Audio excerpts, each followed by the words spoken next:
IAS की तैयारी करने से पहले हमारे मन में ये प्रश्न ज़रूर आता होगा कि हमें आईएएस की तैयारी क्यों करनी चाहिए। तो इस प्रश्न का उत्तर अलग अलग कैंडिडेट्स के लिए अलग अलग हो सकता है। उनकी पूर्व अवधारणाएं अलग अलग हो सकती हैं, उनके परसेप्शंस अलग अलग हो सकते हैं।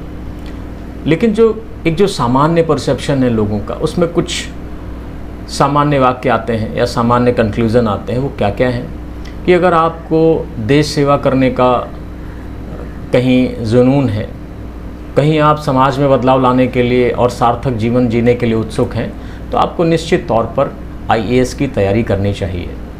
आईएएस की तैयारी करने के पीछे लोगों के जो निजी मानक हैं वो अलग अलग हो सकते हैं। जैसे कुछ लोग देश सेवा को अपॉर्चुनिटी के रूप में देखते हों, तो लोगों को ये प्लेटफॉर्म देश सेवा की एक अपॉर्चुनिटी प्रोवाइड करता है और एक ऐसा प्लेटफॉर्म प्रोवाइड करता है जहाँ पर उन्हें बहुत तुष्टि मिल सके। इसी के साथ साथ इस नौकरी में बहुत ही रेपुटेशन और रिस्पेक्ट है और चुनौतीपूर्ण और रोमांचक कैरियर भी है। तो ये जो अच्छी तनख्वाह और सुविधाएं, इसके अलावा व्यक्तिगत विकास करने का अधिकतम जो संभावनाओं का क्षेत्र है वो यहाँ पर है। तो पहला जो देश सेवा के अवसर को लेकर कुछ लोग यहाँ पर प्रतिष्ठा और सम्मान को लेकर, कुछ अपना चुनौतीपूर्ण और रोमांचक कैरियर की बात को सोचकर, अच्छी तनख्वाह और सुविधाओं से प्रेरित होकर, और साथ ही साथ कुछ लोग जो व्यक्तिगत विकास के दृष्टिकोण से इस सेक्टर में आते हैं और तैयारी शुरू करते हैं। और इसी के साथ साथ और अगर हम लोग देखते हैं तो बहुत सारे कैंडिडेट सामाजिक परिवर्तन को लाने के लिए भी इस सेवा को ज्वाइन करते हैं। बहुत सारे कैंडिडेट्स भारत के भविष्य को आकार देने के लिए, भारत में जो नीति निर्माण है, भारत की नीतियों का जो क्रियान्वयन है, निर्माण और क्रियान्वयन के स्तर पर अपनी क्षमताओं का योगदान देने के लिए लोग इसके साथ एसोसिएट होते हैं, इस सेवा में आने का मन बनाते हैं। और इसके अलावा उनके सामने बहुत सारे क्षेत्रों में विशेषज्ञता हासिल करने का एक अवसर रहता है। उनको यहाँ बहुत ज़्यादा अपॉर्चुनिटी मिलती है और साथ ही साथ इस सेवा में उनके पास जीवन भर सीखने का मौका होता है। और इसके साथ साथ वो अगर एक सार्थक जीवन जीने की इच्छा रखते हैं तो उनको एक सार्थक जीवन की भी यहाँ पर शैली प्राप्त होती है। तो ये आईएएस को तैयारी करने के पीछे कुछ मूल कारण हैं जो अलग अलग अभ्यर्थियों के लिए 1, 2 या 3 या इनमें से सभी या कुछ प्रेरणा के कारण हो सकते हैं, प्रेरणा के स्रोत हो सकते हैं। अब इसके बाद हम लोग आते हैं कि आईएएस एक्चुअली जो सिविल सर्विसेज है, ये एग्ज़ाम, सिविल सर्विसेज एग्ज़ाम जो है वो कितने पदों पर भर्ती आहूत करता है। तो जब हम लोग सिविल सर्विसेज एग्जामिनेशन की बात करते हैं तो सिविल सर्विसेज एग्जामिनेशन यूपीएससी के द्वारा हर साल कराया जाता है। प्रत्येक साल इसको कंडक्ट किया जाता है और प्रत्येक साल इसमें 3 सेवाओं की भर्ती की जाती है, जिसमें पहली भर्ती ऑल इंडिया सर्विसेज के लिए, दूसरी ग्रुप ए सर्विसेज के लिए और तीसरी जो है वो ग्रुप बी सर्विसेज के लिए होती है। तो जो ऑल इंडिया सर्विसेज हैं, ग्रुप ए सर्विसेज हैं और ग्रुप बी सर्विसेज हैं, इनमें क्या डिफरेंस है, तो एक नज़र में हम लोग इन सेवाओं के बीच का डिफरेंस भी समझ लें। जब हम ऑल इंडिया सर्विसेज की बात करते हैं तो ऑल इंडिया सर्विसेज में वो सेवाएं आती हैं जिनमें सेलेक्ट होने वाला कैंडिडेट पूरे भारत में कहीं भी किसी भी राज्य में भेजा जा सकता है। उसे क्षेत्रीय पदों पर रखा जाता है और वो चाहे प्रशासन के बड़े तल हों या पुलिस विभाग के बड़े तल हों या फॉरेस्ट विभाग के बड़े तल हों, वहाँ पर उनको पदस्थापित करके उनकी सेवाएं ली जाती हैं। तो जिसमें आईएएस, आईपीएस और आईएफएस आती हैं। ऑल इंडिया सर्विसेज को हम लोग ऑल इंडिया इसलिए कहते हैं क्योंकि इसमें जो कैंडिडेट सेलेक्ट होते हैं उन्हें पूरे भारत में आप कहीं भी भेज सकते हैं, किसी भी काडर में भेजा जा सकता है। जैसे मान लीजिए अगर आप उत्तर प्रदेश के हैं तो आप अगर सेलेक्ट होते हैं तो आपको हिमाचल, आंध्र प्रदेश, तमिलनाडु कहीं दूसरे काडर में भेज देंगे जहां आप अपनी सेवाएं देंगे। इसी तरह से उन स्टेट्स के बच्चों को किसी और काडर में अपॉइंट कर देंगे। तो इस तरीके से जो आईएएस है, आईपीएस है, आईएफएस है, इनको आप कहीं भी किसी भी कैडर में भेज सकते हैं। तो ये ऑल इंडिया सर्विसेज की बात है। इस समय भारत में 3 ऑल इंडिया सर्विसेज हैं, Indian administrative services, Indian police services और इंडियन फॉरेस्ट सर्विसेज।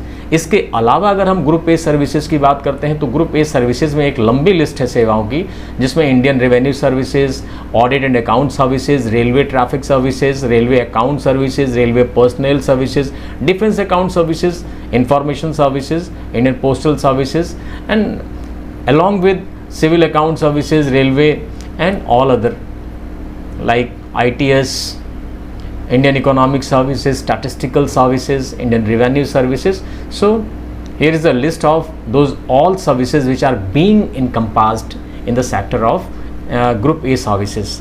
तो ग्रुप ए सर्विसेज में इन सेवाओं को रखा गया है। इसके अलावा जिन कैंडिडेट्स की मेरिट और कम होती है तो उनको ग्रुप बी सर्विसेज में भेजा जाता है। ग्रुप बी सर्विसेज क्या है? ग्रुप बी सर्विसेज में आर्म्ड फोर्सेज के जो हेडक्वार्टर्स हैं उनकी सिविल सर्विसेज होती हैं, जिन्हें हम AFSCS कहते हैं। इसके अलावा डैनिक्स और डैनिप्स का भी जिक्र करना उचित रहेगा, क्योंकि दिल्ली, अंडमान एंड निकोबार आइलैंड्स जो हैं इनकी सिविल सर्विसेज और उनकी पुलिस सर्विसेज भी ग्रुप बी सर्विसेज के अंतर्गत आती हैं। और इसके अलावा पौंडीचेरी सिविल सर्विसेज और पौंडीचेरी पुलिस सर्विसेज, ये सेवाएँ भी यहीं से रिक्रूटमेंट लेती हैं। और इसके अलावा जो SOGs हैं ये सब यहीं से नियुक्त किए जाते हैं। अब हम लोग सिविल सर्विसेज एग्जामिनेशन में बात करते हैं मिनिमम एज और अटेम्प्ट्स की। मिनिमम एज के साथ साथ मैक्सिमम एज कितनी है, एग्जिट की एज कितनी होगी, कितनी अधिकतम आयु तक कोई बच्चा एग्ज़ाम दे सकता है, ये हम 2-3 महत्वपूर्ण बिंदुओं पर फोकस करते हैं। सबसे पहले कि मिनिमम एज क्या होती है। इस एग्ज़ाम में अपियर होने के लिए किसी भी कैंडिडेट को जिस साल वो अपियर होना चाहता है उस साल के 1 अगस्त तक वो 21 साल का पूरा हो चुका हो। तो मिनिमम एज इसका मतलब है 21 साल है। 21 साल का कोई भी अभ्यर्थी इस परीक्षा में शामिल हो सकता है जिसकी एजुकेशनल क्वालिफिकेशन ग्रेजुएट हो या उसके समकक्ष वो डिग्री धारित हो। तो सबसे पहले हम लोग अलग अलग संवर्गों में, चूँकि भारत में प्रोविज़न अलग अलग वर्गों के लिए है, जिसमें जनरल और creamy OBCs, non creamy OBCs, SC STs और फिजिकली हैंडीकैप, इन सब के लिए अलग अलग प्रोविज़न्स दिए गए हैं। तो वो प्रोविज़न्स क्या क्या हैं अटेम्प्ट्स के और मिनिमम एज और मैक्सिमम एज के। तो मिनिमम एज सभी कैंडिडेट्स के लिए सिमिलर है, that should be of minimum age of 21 year. वो कम से कम 21 साल का कैंडिडेट होना चाहिए, इसमें कोई किसी भी वर्ग को छूट नहीं है। तो मिनिमम एज को लेकर सभी वर्गों के लिए समान मानक है। बस नंबर ऑफ अटेम्प्ट्स को लेकर और एज को लेकर, मैक्सिमम एज को लेकर थोड़े से आपको वेरिएशन देखने को मिलते हैं। जब हम बात करते हैं जनरल और क्रीमी OBCs की, तो जनरल और क्रीमी OBCs के लिए minimum age 21, maximum age of exit 32 years है। यानी वो 21 से लेकर 32 साल के बीच में कुल मिलाकर 6 अटेम्प्ट दे सकते हैं। तो ये जो पहला संवर्ग है जिसे जनरल और क्रीमी OBC कहते हैं, उनके लिए 32 साल की एज लिमिट और 6 अटैम्प्ट्स हैं। इसी के साथ अगर हम लोग नॉन क्रीमी OBCs की बात करते हैं तो नॉन क्रीमी OBCs को 3 साल की एज रिलैक्सेशन मिलती है, यानी उम्र जो अधिकतम उन्हें जिस उम्र तक वो अपियर हो सकते हैं वो 35 है। और उनको 3 प्रयासों में छूट भी मिलती है, 3 अटैम्प्ट्स उनको ज़्यादा मिलते हैं। तो कुल मिलाकर OBCs को जो रिजर्वेशन के वेटेज में आते हैं उनको 6 अटैम्प्ट से ज़्यादा 3 अटैम्प्ट और मिलते हैं, तो कुल 9 अटैम्प्ट दे सकते हैं और 35 साल तक उनकी उम्र होती है अधिकतम आयु। अब SC STs को भी देख लीजिए। SC STs को एज में और अधिक छूट मिलती है, यानी OBCs से 2 साल और ज़्यादा रिलैक्सेशन मिलता है। तो उनको जो उनकी मैक्सिमम एज ऑफ अपीयरेंस है वो 37 ईयर्स है और मिनिमम एज उनकी 21 है। लेकिन यहाँ पर एक ख़ास बात है नंबर ऑफ़ अटैम्प्ट्स को लेकर। SCs के नंबर ऑफ़ अटैम्प्ट्स जो होते हैं वो अनलिमिटेड होते हैं। इसका मतलब ये है कि जब उनकी 21 साल की उम्र कंप्लीट हो जाए तो 21 साल से लेकर वो 37 ईयर्स तक हर साल बैठ सकते हैं। नोटिफिकेशन के हिसाब से अगर जिस ईयर का नोटिफिकेशन है उस ईयर के नोटिफिकेशन में उनकी मिनिमम एज 21 कंप्लीट हो जाती है, तो वहाँ से लेकर जब तक वो मैक्सिमम एज क्लियर ना कर लें, यानी 37 के ना हो जाए, तब तक वो हर साल बैठ सकते हैं। तो उनके लिए एक बड़ी अपॉर्चुनिटी है। इसी के साथ साथ फिजिकली हैंडीकैप्स को नंबर ऑफ़ अटैम्प्ट्स में तो छूट नहीं मिलती है, लेकिन एज रिलैक्सेशन और मिलता है। उनको 42 साल तक इस परीक्षा में अपियर होने का मौका मिलता है। तो ये तो बात हुई मिनिमम एज एंड अटैम्प्ट की और मैक्सिमम एज ऑफ एग्जिट की। तो यहाँ पर आप सब लोग इन चीज़ों पर, अगर छोटी छोटी सी चीज़ें, आप किस वर्ग में आते हैं, कितने अटैम्प्ट्स मिलेंगे, किस उम्र तक आप अपियर हो सकते हैं, तो आपको अपने एग्ज़ाम की रणनीति बनाने में बहुत आसानी होगी, सहूलियत होगी। इसी के साथ साथ अगर हम लोगों ने ये जो अटैम्प्ट्स और एज लिमिट की बात की है, इसमें कुछ बातें EWS के लिए भी ज़रूरी हैं। जो कैंडिडेट EWS को बिलोंग करते हैं, यानी इकोनॉमिकल वीकर सेक्शन से आते हैं, जो 10% अभी सरकार ने रिजर्वेशन को संवैधानिक मान्यता प्राप्त की है, प्रदान की है, उन कैंडिडेट्स के लिए एज में, एफर्ट, अटेम्प्ट्स में और फीस में किसी तरह की छूट नहीं मिलेगी। तो EWS कैंडिडेट इस बात का विशेष ख्याल रखें कि उनको एज रिलैक्सेशन नहीं मिलता है। अटेम्प्ट्स में कोई रिलैक्सेशन नहीं मिलता है और फीस में भी कोई रिलैक्सेशन नहीं मिलता है। बस उनको जब मार्किंग स्कीम में जो उनका वेटेज है 10% वो रहता है। इसके अलावा हम लोग जम्मू कश्मीर की और भूतपूर्व सैनिकों की भी बात कर लें, जो एक्स सर्विस मैन हैं और जो जम्मू कश्मीर के डोमिसाइल हैं JNK के, उनको एज में 5 साल की छूट मिलती है। ये भी एक हमारे लिए बहुत इंपॉर्टेंट पॉइंट है। जो कैंडिडेट्स JNK स्टेट से आते हैं या टेरिटरी से आते हैं अभी तो, और भूतपूर्व सैनिक हैं, इनको 5 साल की छूट मिलती है। और इसके अलावा अगर हम लोग बात करते हैं शैक्षणिक योग्यता की, हाँ ये भी हमारे लिए एक पॉइंट ऑफ डिस्कशन है। पॉइंट ऑफ डिस्कशन ये है कि अगर हम एजुकेशनल क्वालिफ़िकेशन की बात करते हैं तो एजुकेशनल क्वालिफ़िकेशन आपकी मिनिमम ग्रेजुएट होनी चाहिए। आप किसी भी कॉलेज से आप ग्रेजुएट होने चाहिए। यहाँ पर जो स्नातक होना आवश्यक है।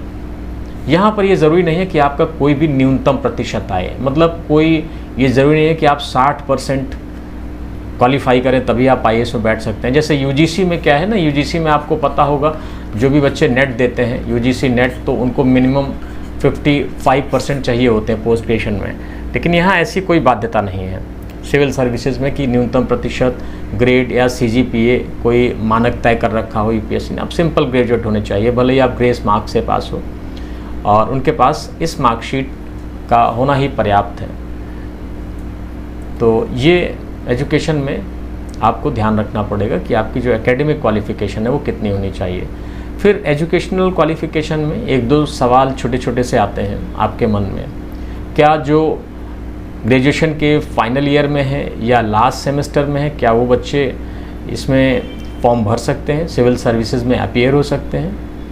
हाँ, हो सकते हैं, लेकिन उनको ये ध्यान रखना पड़ेगा कि जब प्री एग्ज़ाम के बाद डेफ भरा जाता है, यानी डिटेल्ड एप्लीकेशन फॉर्म जब भरा जाता है, तब तक उनको अपने फाइनल सेमेस्टर की मार्कशीट प्राप्त करनी ज़रूरी होती है। तो ये एक उनके लिए ज़रूरी नोटिफिकेशन है कि जो बच्चे स्नातक के अंतिम वर्षों में या लास्ट सेमेस्टर में अपीयर हो रहे होते हैं, इन बच्चों के लिए, तो उनके लिए क्या प्रिकॉशन है? उनके लिए ये है कि अगर वो प्री क्वालिफाई करते हैं तो DAF या डेफ फॉर्म भरने के लिए जो डेट होती है, लास्ट डेट, तो उस तक उनकी मार्कशीट आ जानी चाहिए। ये एक बहुत इम्पॉर्टेंट चीज़ है। एक और छोटा सा सवाल उठता है एकेडमिक क्वालिफ़िकेशंस को ही लेकर, क्या विदेशों से जो डिग्री प्राप्त करके आए हैं, अगर उनका मन भारत में सिविल सेवा में जाने का है, तो क्या वो अपीयर हो सकते हैं? बिल्कुल अपीयर हो सकते हैं। बस उनको एसोसिएशन ऑफ इंडियन यूनिवर्सिटीज़ से एक समकक्ष प्रमाण पत्र प्राप्त करना होगा। उस समकक्ष प्रमाण पत्र को प्राप्त करने के बाद वो इस सेवा में अपीयर होने के लिए सुयोग्य हो जाएंगे। तो यहाँ पर जो बच्चे बाहर से आना चाहते हैं तो उनके लिए ये नोटिफिकेशन बहुत इंपॉर्टेंट है। इसके अलावा अगर हम लोग एक सवाल और डिस्कस कर लें कि आजकल रिमोट एजुकेशन या डिस्टेंस एजुकेशन का ज़माना है, तो क्या डिस्टेंस एजुकेशन वाले जो बच्चे हैं जिनको डिस्टेंस एजुकेशन से डिग्रियां प्राप्त हुई हैं, उन बच्चों को क्या अपीयर होने का मौका मिलेगा? बिल्कुल सही है, उन बच्चों को भी इस एग्ज़ाम में अपीयर होने का पूरा मौका रहता है। बस जो ये डिस्टेंस एजुकेशन है वो UGC या AICTE या किसी भी कानून के द्वारा विधिमान्य हो। तो ऐसे में जो शैक्षणिक योग्यताओं को लेकर कन्फ्यूज़न रहते हैं, वो कन्फ्यूज़न आपको नहीं रखने चाहिए। तो मैंने जैसा अभी आपको बताया कि डिस्टेंस एजुकेशन के मामले में आप UGC या AICTE या किसी भी लॉ के द्वारा रिकॉग्नाइज हो तो आपकी डिग्री विधिमान्य है और आप IAS में अपीयर हो सकते हैं। तो यहाँ पर इस पूरी जानकारी के बाद कि उनकी एजुकेशनल क्वालिफ़िकेशन क्या है, नंबर ऑफ़ अटेम्प्ट्स कितने हैं, मिनिमम एज कितनी है, मैक्सिमम एज कितने हैं, अब हम लोग चलते हैं इस एग्ज़ाम की संरचना पर। इस एग्ज़ाम का स्ट्रक्चर क्या है? तो ये एग्ज़ाम एक 3 टायर एग्जामिनेशन है। इसमें 3 स्तर होते हैं, प्री, मेंस और इंटरव्यू। तो ये जो 3 लेयर्ड एग्ज़ाम है या जिसे हम कहते हैं 3 टायर एग्ज़ाम है, इसमें पहला टायर जो है प्रीलिम्स है, वो 400 मार्क्स का होता है जिसमें 2 पेपर्स होते हैं। मेंस की परीक्षा 1750 मार्क्स की होती है जिसमें कुल 9 पेपर होते हैं, और इसके बाद इंटरव्यू होता है जो 275 मार्क्स का होता है। बस यहाँ पर हमें ये ध्यान रखना है कि जो इंटरव्यू वाला पोर्शन है, ये वाला पोर्शन 275 का होता है, ये हमारे लिए पर्सनैलिटी टेस्ट होता है। ये हमारी पर्सनैलिटी टेस्ट करने के लिए होता है, क्योंकि हम अपनी एकेडमिक नॉलेज और अपनी राइटिंग स्किल्स पहले दिखाएँ 2 एग्ज़ाम में, प्रीलिम्स और मेंस में, तो इंटरव्यू को हम लोग पर्सनैलिटी टेस्ट के रूप में देखते हैं। प्रीलिम्स एग्ज़ाम एक फ़िल्टर एग्ज़ाम है, ये भी आपको ध्यान रखना है, छँटनी परीक्षा है। Let me change the colour of my pen. ये एक छँटनी परीक्षा है, छँटनी परीक्षा है। इसके द्वारा बच्चों को फ़िल्टर किया जाता है, क्योंकि आपको पता है कि इसमें हर साल लाखों बच्चे अपीयर होते हैं, लगभग 10-12 लाख बच्चे अपीयर होते हैं। तो सभी इंटरेस्टेड नहीं होते हैं, तो सरकार को सभी पेपर करवाने का जो प्रशासनिक व्यय करना पड़े उससे बचने के लिए, क्योंकि वो पब्लिक रेवेन्यू है, उसे ऐसे ख़राब नहीं किया जा सकता। तो जो सीरियस कैंडिडेट्स हैं उनकी पहचान करने के लिए इस छँटनी एग्ज़ाम को कंडक्ट कराया जाता है, जिसमें नॉन सीरियस कैंडिडेट्स पहले ही राउंड में बाहर हो जाते हैं और जो इंटरेस्टेड कैंडिडेट्स होते हैं वो कैरी होते हैं। तो ये प्री एग्ज़ाम को हम लोग फ़िल्टर एग्ज़ाम कहते हैं। प्री एग्ज़ाम के मार्क्स आपके मेरिट कैलकुलेशंस में कंसीडर नहीं किए जाते हैं। मेरिट कैलकुलेशंस में मेंस प्लस इंटरव्यू को ही कैलकुलेट किया जाता है। तो ये तो बात हो गई हमारी प्रीलिम्स के एग्ज़ाम की, मेंस के एग्ज़ाम की और इंटरव्यूज़ की। अब हम लोग इसमें क्रमशः एक चरण की बात करते हैं। सबसे पहले बात करते हैं प्री एग्ज़ाम्स की। तो जो CSE प्री एग्ज़ाम है, CSE प्री एग्ज़ाम क्या होता है, CSE प्री एग्ज़ाम में क्या क्या आता है। तो CSE प्री एग्ज़ाम में 2 पेपर होते हैं। ये देख लीजिए कि जो CSE प्री एग्ज़ाम है इसमें 2 पेपर होते हैं। Let me make it clear. Right, thank you. तो जो CSE यानी सिविल सर्विसेज एग्ज़ाम, इसमें एक पेपर होता है general studies paper 1, general studies first, और दूसरा होता है जनरल स्टडीज़ 2, सेकेंड पेपर। ये भी 200 मार्क्स का होता है, 200 का, और ये भी 200 का होता है। बस नंबर ऑफ़ क्वेश्चंस अलग अलग होते हैं। इसमें 100 क्वेश्चंस आते हैं और इसमें 80 क्वेश्चंस आते हैं। अब इन एग्ज़ाम्स, इस एग्ज़ाम में, इन पेपर्स में क्या क्या आता है, सिलेबस क्या है, उसे हम लोग डिस्कस करते हैं। सबसे पहले बात करेंगे हम लोग जनरल स्टडीज़ पेपर 1 की। सिविल सर्विसेज एग्ज़ाम में जो जनरल स्टडीज़ पेपर 1 है, जनरल स्टडीज़ पेपर 1 सुबह 9:30 से 11:30 को होता है। ये इसका एक टाइम है, 9:30 से 11:30, यानी 9:30 to 11:30 AM पहली पाली में एग्ज़ाम संपन्न कराया जाता है। 2 घंटे का होता है। इसमें 100 क्वेश्चंस होते हैं और सारे क्वेश्चन 2-2 मार्क्स के होते हैं। तो ये 2 मार्क्स का हर एक क्वेश्चन होता है। तो कुल मिलाकर ये परीक्षा होती है 200 मार्क्स की। अब इसमें क्या क्या सिलेबस है, तो सबसे पहले जो commission union public service commission जो सिलेबस देता है, उसमें सबसे पहले इसमें करंट इवेंट्स आती हैं, समसामयिकी के बारे में प्रश्न पूछे जाते हैं। राष्ट्रीय और अंतर्राष्ट्रीय घटनाक्रमों पर आपकी बारीक नज़र इसमें अपेक्षित की जाती है कि आपका लगभग डेली का रूटीन हो कि आप देश और दुनिया की जो तमाम सूचनाएं उससे अवगत रहें। उन्हीं से क्वेश्चन आते हैं। इसके अलावा history of India and Indian national movement, भारतीय इतिहास और भारतीय राष्ट्रीय आंदोलन दूसरा इसका दूसरी यूनिट है। तीसरी यूनिट में आप इंडिया एंड वर्ल्ड ज्योग्राफी पढ़ते हैं, जिसमें social, economic and geography of India और वर्ल्ड पढ़ी जाती है। और इसके अलावा जो नेक्स्ट यूनिट है उसमें इंडियन पॉलिटी एंड गवर्नेंस में, जिसमें constitution of India, political system, Panchayati Raj, public policy और राइट इश्यूज़ के बारे में क्वेश्चंस आते हैं। और जो 5th यूनिट है उसमें इकोनॉमिक एंड सोशल डेवलपमेंट के साथ साथ सस्टेनेबल डेवलपमेंट और पावर्टी जैसे पावर्टी सेक्टर के क्वेश्चंस होते हैं। इंक्लूजन है, डेमोग्राफिक्स है, सोशल सेक्टर के इनिशिएटिव्स हैं, सरकारी स्कीम्स हैं, गवर्नमेंट के प्रोजेक्ट्स हैं, उनके बारे में क्वेश्चन फायर किए जाते हैं। इसके अलावा इकोलॉजी, इन्वायरमेंट, पॉल्यूशन, बायोडाइवर्सिटी इत्यादि से जुड़े हुए तमाम क्वेश्चन पूछे जाते हैं उस 6ठी यूनिट में। और इसके बाद जो जनरल साइंस है, जनरल साइंस में जो फिजिक्स है, केमिस्ट्री है, बायोलॉजी है, 10th लेवल तक की जो फिजिक्स, केमिस्ट्री है या बायोलॉजी है पूछी जाती है। हालांकि बायोलॉजी में जब आप 11th की किताबों को भी कंसर्न करते हैं तो आपको और अच्छे से तैयार हो जाता है, क्योंकि 11th में कुछ चैप्टर्स हैं, 12th में कुछ चैप्टर्स हैं बायोलॉजी में, जिसमें पॉल्यूशन में तमाम चैप्टर्स हैं पॉल्यूशन के, वो आपको अच्छा सपोर्ट करते हैं। जेनेटिक्स के हैं, ह्यूमन एनाटॉमी के हैं, डिजीज़ के हैं, तो उससे आपको इस फर्स्ट पेपर में सहूलियत मिलती है। अब हम बात करते हैं सेकंड पेपर की, जिसको हम सीसैट भी कहते हैं। सेकंड पेपर 80 क्वेश्चन का होता है, जो हर एक प्रश्न 2.5 मार्क्स का होता है। ये भी परीक्षा 2 घंटे की होती है, लेकिन इस परीक्षा को सेकंड हाफ में सेम डे 2:30 PM से 4:30 PM तक कंडक्ट किया जाता है। और सेम डे दोनों पेपर्स होते हैं। सुबह की पाली में जनरल स्टडीज़ पेपर 1 होता है और शाम की पाली में जनरल स्टडीज़ पेपर 2 होता है। इसी पेपर को आप लोग सीसैट कहते हैं। यही जो पेपर है यही सीसैट कहलाता है।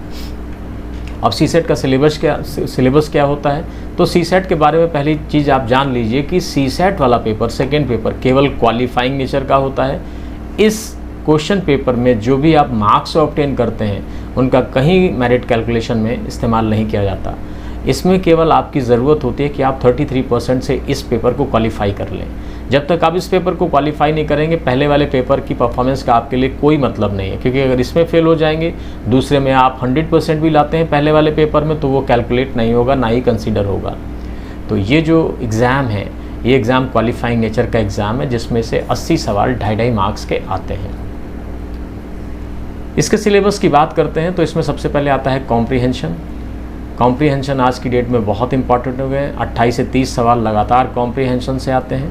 कॉम्प्रीहेंशन अगर आपका ठीक है तो आप इस एग्ज़ाम को क्वालिफाई कर सकते हैं, क्योंकि 28 से 30 सवाल आते हैं और आपको पास होने के लिए 27 से 28 सवाल ही चाहिए होते हैं। इसके अलावा लॉजिकल रीजनिंग है और एनालिटिकल रीजनिंग है, और इसके अलावा लॉजिकल रीजनिंग के साथ साथ एनालिटिकल एबिलिटी से भी सवाल पूछे जाते हैं। जनरल मेंटल एबिलिटी के क्वेश्चंस होते हैं। एलिमेंट्री मैथमेटिक्स में हम लोग कह सकते हैं कि जो बेसिक न्यूमरेसी है, नंबर सिस्टम्स हैं, रिलेशंस हैं, ऑर्डर एंड मैग्नीट्यूड है, ये कक्षा 10 तक के जो चैप्टर्स हैं एलिमेंट्री मैथमेटिक्स में, वो बहुत इंपॉर्टेंट है। इसके अलावा डेटा इंटरप्रिटेशन है, चार्ट्स हैं, ग्राफ्स हैं, टेबल्स हैं, डेटा सफिशिएंसी है, और ये सब क्लास 10th के लेवल से ही पूछे जाते हैं। इसके अलावा आता है इंटरपर्सनल स्किल्स में जो कम्युनिकेशन स्किल्स होती हैं, संचार की जो आपकी संचार का जो कौशल है, वो भी पहले आता था 2015 तक, लेकिन अभी इसके सवाल बिल्कुल नेग्लिजिबल कर दिए गए हैं। और इसी तरह से एक और आता था 2015 तक, जिससे ज़्यादा क्वेश्चन पूछे जाते थे, वो था डिसीजन मेकिंग और प्रॉब्लम सॉल्विंग। लेकिन 2015 के बाद इन क्वेश्चंस को अभी बहुत नहीं पूछा जाता है पेपर में। तो ये जो हमारे लिए फर्स्ट और सेकंड पेपर का सिलेबस बहुत इम्पॉर्टेंट है।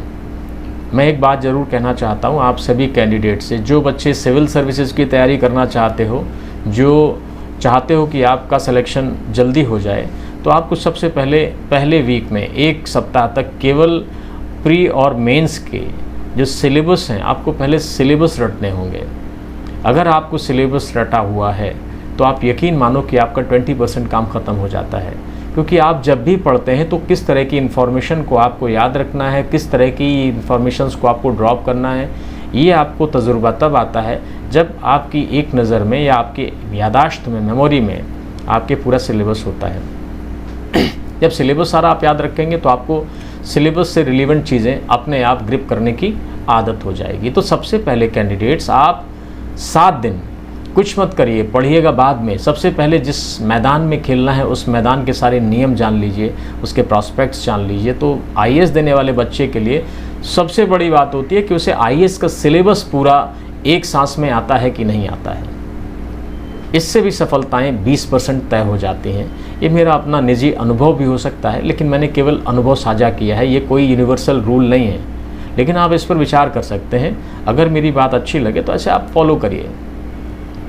क्यों? क्योंकि अगर सिलेबस आपको याद नहीं है तो आप बार बार इस कन्फ्यूजन में रहोगे कि what to read and what not to read, what to carry and what not to carry.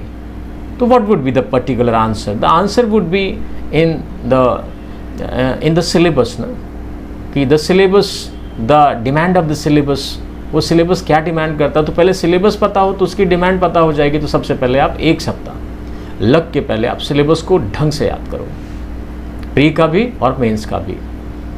तो ये तो हमारी प्री एग्ज़ाम की बात है। अब इसी अगर प्री एग्ज़ाम के इस चर्चा के बाद अगर हम लोग देखते हैं जो कॉम्प्रिहेंशन मैंने आपको बताया, तो कॉम्प्रिहेंशन के विषय में ये जानिए कि कॉम्प्रिहेंशन वाले सेगमेंट के लिए कोई भी शॉर्टकट नहीं है, किसी भी तरह का कोई शॉर्टकट नहीं बना है। बाकी चीज़ों में तो आप सेकेंड पेपर में जैसे मैथ्स में है, आप कोई कर मैथ्स की टेक्निक लगा सकते हो। रीजनिंग में भी बहुत सारे जो एक्सपर्ट फैकल्टीज़ हैं वो आपको प्रॉब्लम सॉल्विंग के लिए या उनको सॉल्व आउट करने के लिए कुछ ना कुछ ट्रिक्स बता देते हैं। लेकिन जो कॉम्प्रिहेंशंस हैं इसमें किसी तरह की कोई आपको ट्रिक नहीं बताई जा सकती। कॉम्प्रिहेंशन के क्वेश्चंस का आंसर देने के लिए आपको डेली न्यूज़पेपर पढ़ना है, उसका एडिटोरियल पढ़ना है और साथ ही साथ अच्छे आर्टिकल्स और पीरियडिकल्स भी पढ़ते रहने हैं, जिसके कारण आपकी बौद्धिकता या बोधगम्यता बहुत अच्छी हो सके, ताकि आप तमाम तरह के फ्रेजेस में आंसर देने के लिए अपने आप को मेंटली प्रिपेयर कर पाएँ। इसके अलावा एक किताब है जिसके बारे में आपको सजेस्ट किया जा सकता है, जिसमें एडवांस थ्योरी ऑफ एजम्पशंस हैं, इन्फेरेंस है और सिलोजिज्म। तो इन सब के लिए पूर्व अवधारणा और अनुमान न्याय, इसके लिए एक किताब आती है M.K. पांडे जी की। M.K. पांडे जी की किताब आपके लिए बहुत इम्पॉर्टेंट है। ये किताब जो है ये विश्लेषणात्मक तर्क शक्ति की जो बुक है, एनालिटिकल रीजनिंग की किताब है और M.K. पांडे साहब की किताब है ये। तो ये मैं पर्सनली रिकमेंड करूँगा कि अगर ये आपको कहीं मिल जाए या आप ले लें तो आपको बहुत हेल्पफुल होगी। साथ ही साथ अब हम लोग जो सिलेबस को हम लोगों ने देखा है प्री एग्ज़ाम के, तो हम लोग प्रीवियस एग्ज़ाम्स के क्वेश्चन पेपर को भी देखें, क्योंकि जो मैंने आपको कहा सिलेबस आपको बिल्कुल याद होना चाहिए, आपको मतलब मेमोरी में होना चाहिए, आप इससे बिल्कुल वेल अवेयर्ड होने चाहिए। उसका फ़ायदा क्या मिलता है? उसका फ़ायदा ये मिलता है जब किसी भी साल के आप क्वेश्चन पेपर को देखते हैं तो उसका आप ब्रेकअप कर लेते हैं। कैसे ब्रेकअप कर लेंगे?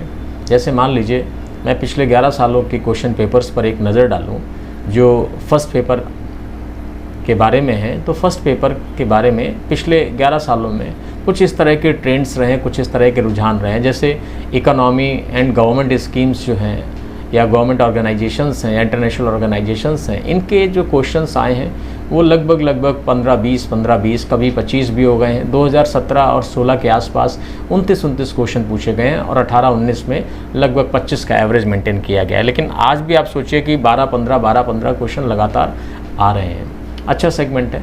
इसी तरह से अगर हम लोग एनवायरनमेंट की बात करते हैं, एनवायरनमेंट इकोलॉजी का, late me change again the colour. तो जब हम इस एनवायरनमेंट एंड इकोलॉजी की बात करते हैं, पहली बात तो हम लोगों ने इसकी की। अब दूसरा, एनवायरनमेंट और इकोलॉजी का आजकल डोमिनेशन बढ़ता जा रहा है। एनवायरनमेंट और इकोलॉजी से 2014 के आसपास बहुत सवाल पूछे गए थे। लगभग 28 सवाल 2014 के आसपास इस सेक्टर से पूछे गए थे। तो एक सेक्टर ये भी हमारे लिए अच्छा है। फिर एग्रीकल्चर, चूँकि एग्रीकल्चर बहुत ही लेस प्रियोरिटाइज्ड सेगमेंट है, कभी पहले पूछे जाते थे, लेकिन आजकल एग्रीकल्चर से बहुत स्पेसिफिक सवाल नहीं पूछे जा रहे हैं। इसलिए ये सेगमेंट आपके लिए मतलब आप इसको अगर ड्रॉप भी करके चलते हैं तो बहुत ज़्यादा आपकी स्ट्रेटजी पर फ़र्क नहीं पड़ेगा। लेकिन ज्योग्राफी, हिस्ट्री और पॉलिटी आपको थोड़ा सा ज़्यादा इस पर मेहनत करनी है, क्योंकि ज्योग्राफी से लगातार 15-20 सवाल आ रहे हैं। तो ज्योग्राफी के जो क्वेश्चंस हैं 14-15 से स्टार्ट हुए, कभी कम हो गए, कभी ज़्यादा हो गए, लेकिन आजकल जो ज्योग्राफी का डोमिनेशन है, 2023 में 24 क्वेश्चन पूछे गए हैं, ये बड़ी बात है। तो आपको ये अपनी स्ट्रेटजी के तहत देखते रहना है कि किसी भी साल कोई स्थायी मानक नहीं है यूपीएससी का, तो वेरिएशन होते रहते हैं। बस आपके पास यूनिट फिक्स हैं, तो हमारा नंबर ऑफ़ क्वेश्चंस पर कोई जोर नहीं, कोई स्ट्रेटजी नहीं, कोई तजुर्बा नहीं। ये तो पेपर सेटर पर होता है कि वो किस तरह का पेपर सेट करना चाहता है। इसलिए यहाँ पर किसी तरह का आपको कोई सजेशन नहीं। सजेशन केवल इतना कि आपकी जितनी यूनिट्स हैं उनमें जो यूनिट्स ज़्यादा वेटेज की हैं आपको उतना तैयार रखना है। 45 से 50% पे आपका सिलेक्शन हो रहा है, तो इसलिए आपको अपने पसंदीदा सेक्टर्स को पहले से फिक्स रखना है। मान लीजिए किसी में 10 सवाल बढ़ गए तो किसी में 10 सवाल घट गए, एवरेज उतना ही रहेगा। तो 3 से 4 आपके जो सेक्टर हों वो बहुत ही अच्छे तैयार होने चाहिए, ताकि उन सेक्टर में कोई अगर एक आध अप्स एंड डाउनसेज आ रहे हैं तो वो दूसरे सेक्टर से कवर हो जाएं। अब देखिए साइंस एंड टेक में 8-10 सवाल लगातार पूछे जा रहे हैं। पिछले साल भी 9 सवाल पूछे गए हैं, 22 में तो 14 सवाल पूछे गए हैं, लेकिन बस 10, 12, 13 मैक्सिमम 14। हिस्ट्री और कल्चर ये एक अच्छा सेगमेंट है, बहुत अच्छा सेगमेंट है। एवरेज 15 क्वेश्चन मिलते रहते हैं, कभी ज़्यादा हो जाते हैं थोड़े और कभी थोड़े कम हो जाते हैं। इसके अलावा जो इंटरनेशनल रिलेशन है, डिफेंस है और जो पर्सन इन न्यूज़ हैं, मतलब जो लोग या जो व्यक्तित्व लगातार चर्चा में रहे व्यक्तित्व हैं, तो वो लोग कभी कभी पूछ लिए जाते हैं, उनके बारे में पूछ लिया जाता है। तो इस बार जैसे 13 क्वेश्चन आए हैं, ये भी इम्पॉर्टेंट है। तो दुनियादारी की जब आप खबर पढ़ते हैं तो उन खबरों में जो ज़्यादा चर्चित लोग होते हैं उन पर भी आप नज़र बनाए रखिए। किसी देश का कोई भी व्यक्ति हो, प्रधानमंत्री हो, कोई साइंटिस्ट हो, कोई सोशल वर्कर हो, कोई एक्टिविस्ट हो, तो ये सब भी कभी कभी क्वेश्चंस का आधार बन जाते हैं। पॉलिटी एंड कॉन्स्टिट्यूशन, क्योंकि आपको प्रशासन में जाना है तो आपको ये पता है कि पॉलिटी एंड कॉन्स्टिट्यूशन आपके अध्ययन का विशेष हिस्सा होता है। पॉलिटी एंड कॉन्स्टिट्यूशन में लगातार 18-20 क्वेश्चन पूछे जाते हैं, तो पॉलिटी एंड कॉन्स्टिट्यूशन आपके लिए बहुत इंपॉर्टेंट है। तो इस तरह से जो हम लोगों ने पिछले 11 सालों के फर्स्ट पेपर देखे हैं और उनकी एनालिसिस देखी है, तो उससे हमें ये पता चलता है कि पिछले प्रीवियस सालों में सवाल आए उनमें कोई भी ऐसा सेट पैटर्न नहीं बताया जा सकता कि जिससे आपको कोई स्कीम सजेस्ट की जाए कि नहीं आपको इस स्कीम से पढ़ना है, नॉट एट ऑल। बस एक चर्चा और एनालिसिस इसलिए होती है कि ये जो अनिश्चितताओं का जो सफ़र है आपका, वो हमेशा बना रहेगा। आप खुद भी अगर 2 अलग अलग कॉन्जिक्यूटिव ईयर्स में सिविल सर्विसेज में अपीयर होते हैं तो आपको भी लगेगा जिस स्ट्रेटजी से आप पिछली बार सफल प्रतीत हो रहे थे वो स्ट्रेटजी आपकी इस ईयर में काम नहीं आएगी। तो यहाँ पर आप फैकल्टीज़ पर, काउंसलर्स पर बहुत रिलाई नहीं कर सकते, और मैं भी नहीं कहूँगा और ना ही चाहूँगा कि आपको इस सेक्टर में सजेशन दिए जाएँ। केवल अगर सजेशन दिया जा सकता है तो जो 7 यूनिट हैं फर्स्ट पेपर की और 6 यूनिट जो सेकंड पेपर के CSAT के, तो CSAT में आप बेसिक न्यूमरेसी और रीजनिंग, एलिमेंट्री मैथमेटिक्स और जो रीजनिंग, एनालिटिकल और क्रिटिकल रीजनिंग है, उसके साथ साथ जो आप कॉम्प्रीहेंशंस पे थोड़ा सा काम कर लेंगे तो वो क्वेश्चन पेपर क्वालिफाई कर लेंगे।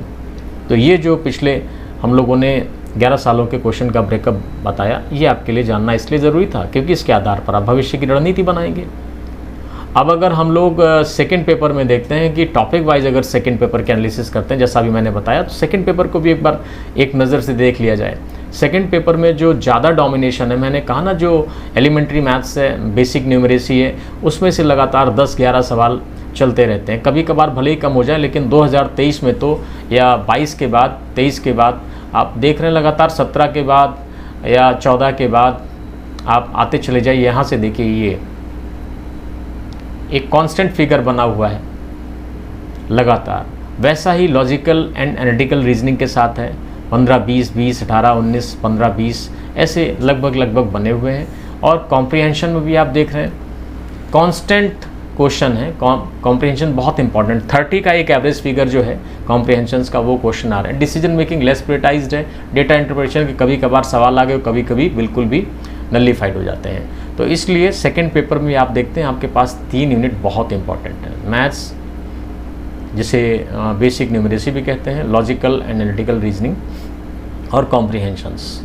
इन सेक्टर्स पे अगर आप काम कर लेते हैं तो मुझे लगता है कि परफेक्ट आप तैयारी के निकट होंगे।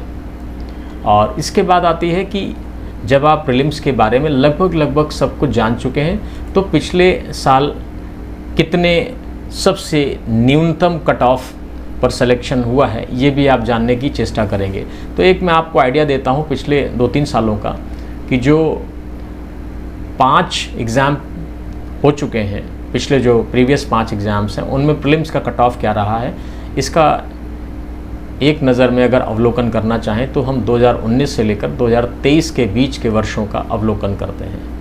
अगर 2023 का देखते हैं तो देखिए 75.41 रहा है कट ऑफ जनरल का, ओबीसी का कट ऑफ 74.75, एसटी का cut off 47.82 and similarly all the cut offs of different physically handicapped candidates are given in the same table. तो आप ये देख सकते हैं कि सिलेक्शन कहाँ हो रहा है। जनरल का कट ऑफ जा रहा है 75.41, 75.41। अब 2022 में थोड़ा सा पेपर इजी था तो सिलेक्शन का जो लेवल था वो थोड़ा सा ऊपर था, 88.22 पर सिलेक्शन हुआ था। तो ये आपको एक लैंडमार्क देता है, एक समझ देता है कि आपको किस स्तर का परफॉर्मेंस करना है ताकि आप सिलेक्शन जोन में हो। हालांकि प्री एग्ज़ाम्स के मार्क्स आपके आगे कैरी नहीं होते हैं, लेकिन इससे आपका आगे का सफ़र तय होता है। तो इसलिए बहुत इम्पॉर्टेंट है भाई, अगर आप इसमें पास नहीं होंगे तो आपका आगे का सफ़र रुक जाएगा। तो इसलिए प्री एग्ज़ाम में आपका सफल होना बहुत ज़रूरी है। अब जो प्री एग्ज़ाम में हम लोगों ने यूनिट्स बताई थी, एक नज़र हम उन यूनिट्स के अंतर्गत जो चैप्टर पूछे जाते हैं या जो सेगमेंट्स रखे गए हैं उन सेगमेंट्स की भी बात कर लें। सबसे पहले हम लोग बात करते हैं इसमें हिस्ट्री की। हिस्ट्री की बात करेंगे तो हिस्ट्री में सबसे पहले प्राचीन और मध्यकालीन इतिहास में तमिलनाडु बोर्ड की एक किताब है क्लास 11th की। एक तो वो टेक्स्ट बुक आप देख सकते हैं, इसके साथ साथ कला और संस्कृति पर नितिन सिंघानिया के साथ साथ NCERT को लगाकर पढ़ सकते हैं। ये आपको बहुत हेल्पफुल रहेगा। स्वतंत्रता आंदोलन के लिए सब लोग जानते हैं, पहले विपिन चंद्रा बहुत इंपॉर्टेंट थी। अब विपिन चंद्रा के साथ राजीव अहिर की भी किताब आधुनिक भारत का जो संक्षिप्त इतिहास है, a brief history of modern India, ये भी आपके लिए बहुत अच्छा लिटरेचर है। विपिन चंद्रा की तो सभी लोग जानते हैं कि स्वतंत्रता के लिए जो भारत का संघर्ष है वो एक ग्रंथ है सिविल सर्विसेज के लिए, जो आधुनिक 1857 की क्रांति की बहुत अच्छी समझ देती है। इसके अलावा अगर हम लोग हिस्ट्री के बाद बात करते हैं तो ज्योग्राफी की। ज्योग्राफी में क्लास 11th की जो बुक है इंडियन ज्योग्राफी की, इंडियन फिजिकल ज्योग्राफी की, इसे आप ज़रूर पढ़ें। इससे आपको जो भौतिक भूगोल है उसके कॉन्सेप्ट्स को समझने में बहुत आसानी होगी, सरल भाषा में दिए हैं, ये बहुत अच्छी बात है। इसके अलावा कक्षा 7 से लेकर कक्षा 10 तक की जो सामाजिक विज्ञान है और 11वीं और 12वीं कक्षा की जो भूगोल की किताब है ये भी आपके लिए बहुत इम्पॉर्टेंट है। और फिर इसके अलावा आपको ज्योग्राफी पढ़ने के लिए जब आप न्यूज़पेपर पढ़ते हैं, कोई घटना देखते हैं टीवी में या किसी न्यूज़ पोर्टल पे, तो आप जो स्थान चर्चा में आए उसको आप मैप पर एक बार प्लॉट करने की कोशिश करिए। इससे आपकी दो चीज़ें सुधरेंगी। एक तो समसामयिकी में आपके लिए अपनी इंफॉर्मेशन को कैरी करना आसान हो जाएगा, और दूसरी बात है आपके ज्योग्राफी में जो इस तरह की मैपिंग करने से है आपकी ज्योग्राफी अच्छी हो जाएगी, आपको भौगोलिक समझ अच्छी हो जाएगी। भौगोलिक दृष्टिकोण से आप घटनाओं को, जो जियोपॉलिटिकल घटनाएं होती हैं, जियोपॉलिटिकल घटनाओं को समझने में आपकी समझ अच्छी विकसित हो जाएगी। और इसी के साथ साथ अगर मैं ज्योग्राफी की संदर्भ पुस्तकों की बात करूं तो उसमें आप गो चेंग लियोंग की पुस्तक को भी कंसर्न कर सकते हैं, माजिद हुसैन को कर सकते हैं, डॉक्टर खुल्लर को कर सकते हैं। ये सब बहुत ही स्टैंडर्ड बुक्स हैं। इसके अलावा इंडिया ईयर बुक के भी कुछ चैप्टर बहुत ही ऑथेंटिक हैं, क्योंकि उसमें सरकार लगातार डेटा को फ्लो करती है और वो डेटा अद्यतन होता है, अपडेटेड होता है। कभी कभी जो टेक्स्ट बुक हैं उनका नया एडिशन जारी नहीं होता है तो पुराने डेटा कैरी होते हैं, लेकिन इंडिया ईयर बुक में जो भारत और भूमि है पहला चैप्टर और 30 चैप्टर जो है राज्य व संघ शासित प्रदेश, तो इनके बारे में पूरा अपडेटेड वर्जन हर साल आता रहता है। तो इंडिया ईयर बुक आपको अपडेट कर देती है। इसके साथ साथ अगर मैं राज्य व्यवस्था की बात करूं, इंडियन पॉलिटी की, तो इसमें भी आप नागरिक शास्त्र और राजनीति विज्ञान, समाज शास्त्र की जो NCERT की किताबें हैं वो सफिशिएंट रूप से आपको राज्य व्यवस्था की समझ विकसित कर देती हैं। इसके अलावा लक्ष्मीकांत एक अपने आप में बड़ा ग्रंथ है। IAS की तैयारी करने वाले बच्चे बिना लक्ष्मीकांत के पॉलिटी की संकल्पना करते ही नहीं है, तो इसलिए जो लक्ष्मीकांत है वो भी बहुत अच्छा लिटरेचर है। और उसके साथ साथ जो फिर से मैं बात करूंगा इंडिया ईयर बुक की। इंडिया ईयर बुक में जो चैप्टर्स हैं 3, 20, 21 और 28, ये जो चैप्टर्स हैं ये मैंने आपकी स्क्रीन पे दिए भी हुए हैं। चैप्टर 3, चैप्टर 20, चैप्टर 21 और चैप्टर 28, ये इंडिया ईयर बुक के चैप्टर्स हैं जो आपको बहुत अच्छी समझ देते हैं। और इसमें इसके बाद अगर मैं बात करूंगा जो करंट इश्यूज़ हैं, करंट बिल्स हैं और करंट जो एक्ट्स हैं अभी वर्तमान में जो पार्लियामेंट में चल रहे हैं या डिस्कस हो रहे हैं या पास किए जा चुके हैं, उनके बारे में अपडेट करने के लिए आपको एक वेबसाइट है prsindia.org। तो prsindia.org पर आप जाकर लगातार अपने आप को अपडेट कर सकते हैं। इस अपडेशन में आप बिल्कुल भी मत चूकिएगा, क्योंकि कई बार पॉलिटी में ऐसा होता है कुछ चीज़ें बिल एक्ट्स में आ चुकी होती हैं और टेक्स्ट बुक्स में वो अपडेट नहीं होती हैं, या अपडेट होती हैं तो उनके डेटा अपडेट नहीं होते हैं। इसलिए इस मामले में आपको रिकमेंड करूँगा कि prsindia.org का आप ज़रूर अनुसरण करें। तो ये जो कुछ बातें हैं मैंने हिस्ट्री, ज्योग्राफी और इंडियन पॉलिटी के बारे में बताई। अब सबसे ज़्यादा जो सेंसिटिव जो सिलेबस है वो है इकोनॉमिक्स का। देखिए इकोनॉमिक्स में क्या है कि इकोनॉमिक्स में बच्चों को बड़ा कन्फ्यूज़न होता है। इकोनॉमिक्स में कन्फ्यूज़न क्या होता है कि जो बच्चे सोचते हैं कि उनको सारा डेटा याद रखना है, उनको हर चीज़ याद रखनी है, डेट याद रखनी है, संख्या याद रखने हैं। ऐसा नहीं है। आपको इकोनॉमिक्स में बहुत सारे तथ्य, आंकड़े नहीं जुटाने हैं, आपसे कॉन्सेप्चुअल बेस्ड क्वेश्चन पूछे जाते हैं। आपको समझ विकसित करनी है इकोनॉमिक्स में। इकोनॉमिक्स के क्वेश्चंस आपके जो जीस्ट बनाने की क्षमता होती है, किसी भी चीज़ को कंक्लूड करने की क्षमता होती है, उस पर बेस होते हैं। तो जो ये क्वेश्चंस हैं इकोनॉमी के संदर्भ में जुड़े हुए क्वेश्चंस हैं, वो क्वेश्चन आपके लिए बहुत इंपॉर्टेंट हैं। तो इन सभी क्वेश्चंस में आपको बिल्कुल भी टाइम वेस्ट नहीं करना है इस बात को लेकर कि क्या हमें डेट्स भी याद रखनी है, नाम भी याद रखने हैं या फिगर्स भी याद रखने हैं। हाँ, कुछ इंपॉर्टेंट फिगर्स हैं, जैसे बजट के आंकड़े हैं, कुछ इन्फ्लेशन डिफ्लेशन के आंकड़े हैं, CRR के संबंध में है, बैंक रेट्स के संबंध में है, रिवर्स रेपो रेट के संबंध में। तो ये कुछ जो इम्पॉर्टेंट इंडिसेज हैं, इनको तो याद रख सकते हैं, लेकिन सारी चीज़ें आपको याद रखने की ज़रूरत नहीं है। आपको अर्थव्यवस्था में अगर कोई भी डिस्कशन करना है तो मुझे लगता है कि अर्थव्यवस्था के लिए आपके पास जो बजट का डिस्कशन है, बजट का डिस्कशन बहुत इंपॉर्टेंट है। और आप इकोनॉमिक सर्वे भी पढ़ सकते हैं। तो ये जो अर्थव्यवस्था के बारे में मैंने आपको बताया, यहाँ फिर मैं आपको एक बार आगाह कर रहा हूँ कि बच्चे इकोनॉमिक्स की जब बात आती है तो उनको लगता है कि इकोनॉमिक्स में बहुत सारे डेटा होते हैं। तो आप सब लोग इस बात से निशा खातिर रहिए कि इकोनॉमिक्स में सभी चीज़ें आपको याद रखनी है, नहीं, कॉन्सेप्चुअल अप्रोच ज़रूरी है। बजट से संबंधित जो प्रोसेस है, बजट से संबंधित प्रोसेस के साथ साथ आपको कुछ बजट के आंकड़ों पर ज़रूर नज़र बनाए रखनी होती है।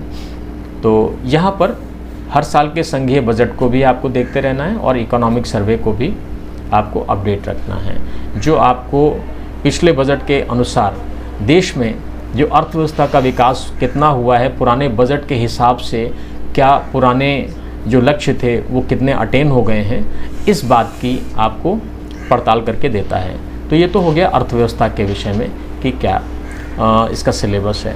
अब हम लोग आते हैं इकोलॉजी और एनवायरनमेंट के सेगमेंट में। इकोलॉजी और एनवायरनमेंट की बात करूं तो इकोलॉजी और एनवायरनमेंट के बारे में लोगों को अभी बहुत ज़्यादा हैक्टिक रहता है कि नहीं, उनको लगता है अभी इस सेक्टर का डोमिनेशन बढ़ रहा है, ये सेक्टर ज़्यादा अब प्रभावशाली होता जा रहा है यूपीएससी में। अक्सर मैं बच्चों को सुनता हूँ, कैंडिडेट्स को सुनता हूँ कि सर ये वाला जो चैप्टर है ये बहुत ज़्यादा क्वेश्चन दे रहा है, ये बहुत ज़्यादा क्वेश्चन दे रहा है। तो ऐसा कुछ भी नहीं है। पहले भी ये ज्योग्राफी के पार्ट के रूप में जो इकोलॉजी और एनवायरनमेंट था, पर्यावरण प्रदूषण था, ये पूछा जाता रहा है। लेकिन अभी क्या है ना, अभी स्पेसिफिक क्वेश्चंस ज़्यादा आने लगे हैं। इंपॉर्टेंट तो लगभग ये पूरा सेक्टर है, लेकिन अभी क्या है, अभी इसमें स्पेसिफिक क्वेश्चंस फायर होने लगे हैं, तो इसलिए इसका डोमिनेशन बढ़ गया है। तो पारिस्थितिकी और पर्यावरण को लेकर जो लोगों के मन में अवधारणा है वो बिल्कुल ठीक है कि इस सेक्टर का लगातार प्रभाव बढ़ रहा है और हर साल औसत रूप से 10 से 20 क्वेश्चन इस सेक्टर से पूछे जाते हैं। तो जो 10 से 20 क्वेश्चन पूछे जा रहे हैं वो क्वेश्चन हमारे सिलेक्शन के लिए बहुत इंपॉर्टेंट है, क्योंकि इसका सिलेबस बहुत ही ब्रीफ है और उतने से ही हमें 10 से 20 सवाल लगातार पूछे जा रहे हैं। तो हमें लगता है कि ये हमारी सफलता में अच्छा एक लैंडमार्क हो सकता है। इसमें जैसे बायोडाइवर्सिटी है, क्लाइमेट चेंज है और इकोलॉजी और एनवायरनमेंट है, इन जैसे सामान्य मुद्दों पर क्वेश्चन फायर किए जाते हैं। और इसी के साथ जुड़े हुए बहुत सारे जैसे और भी सेक्टर्स हैं, बायो रिजर्व्स हैं, और भी पशुओं पक्षियों से संबंधित क्वेश्चन आते हैं, कभी उनके जो संरक्षण से संबंधित क्वेश्चन आते हैं। इनसे संबंधित कभी कभी कानून भी पूछ लिए जाते हैं कि पर्यावरण की सुरक्षा के लिए और पारिस्थितिकी की सुरक्षा के लिए जो संसद लगातार कानून बना रही है, तो किस कानून के द्वारा किसको प्रोटेक्शन दिया गया है, ये भी बहुत इम्पॉर्टेंट है। अब हम लोग अगर इनकी रेफरेंस बुक्स की बात करते हैं तो रेफरेंस बुक्स में आप देखो एनसीईआरटी की जितनी भी किताबें हैं, वो क्लास 6 से लेकर 11 तक की हों या 11th 12th की हों, ये सारी किताबें हमारे लिए बहुत इंपॉर्टेंट हैं। सॉरी। तो एनसीईआरटी की किताबों का रेफरेंस हमें हमेशा लेकर चलना है। और इकोलॉजी और एनवायरनमेंट के संदर्भ में अगर कोई हम एक ऑथर को सजेस्ट करना चाहें तो इसमें 1-2 ऑथर बहुत अच्छे हैं, जैसे अग्रहरी हैं, PD शर्मा हैं। तो ये ऑथर हमारे लिए कंसर्न ऑथर हो सकते हैं, अच्छे ऑथर हो सकते हैं, जिनको हम लोग देख सकते हैं। इसके अलावा एक यूनिट सामान्य विज्ञान की भी है। सामान्य विज्ञान के लिए आप पूरी तरह से एनसीईआरटी की पुस्तकों पर डिपेंड रहिए। एनसीईआरटी की पुस्तकें बहुत अच्छा लिटरेचर है इस मामले में। इसके अलावा जो आपको सामयिक और समकालीन मुद्दे हैं, जिनमें लगातार कुछ ना कुछ बदलाव आ रहे हैं, नई खोजें आ रही हैं, वो न्यूज़पेपर और आप समाचार पत्र पत्रिकाओं के माध्यम से अपडेट रखिए। और इनके बारे में ज़्यादा आपको चिंता करने की आवश्यकता इसलिए नहीं है, क्योंकि जो भी पूछा जाता है वो समसामयिकी से जुड़ा हुआ पूछा जाता है साइंस और टेक में, जो आप करंट अफेयर्स में पढ़ लेते हैं। जो बच्चे करंट अफेयर्स ढंग से पढ़ रहे होंगे उनका ये वाला सेगमेंट ऑटोमेटिक तैयार हो जाता है। अब हम लोग बात करते हैं करंट अफेयर्स की। करंट अफेयर्स में आप सब लोग जानते हैं, करंट अफेयर्स लगभग सभी विषयों में कुछ ना कुछ जो वर्तमान में बदलाव आते हैं वही करंट की विषय वस्तु होते हैं। तो करंट अफेयर्स कोई एक अलग से सिलेबस नहीं है। करंट अफेयर्स तो मानविकी के विभिन्न पहलुओं में आने वाले दिन प्रतिदिन के बदलाव होते हैं जिन्हें सूचनाओं के माध्यम से आप तक पहुंचाया जाता है।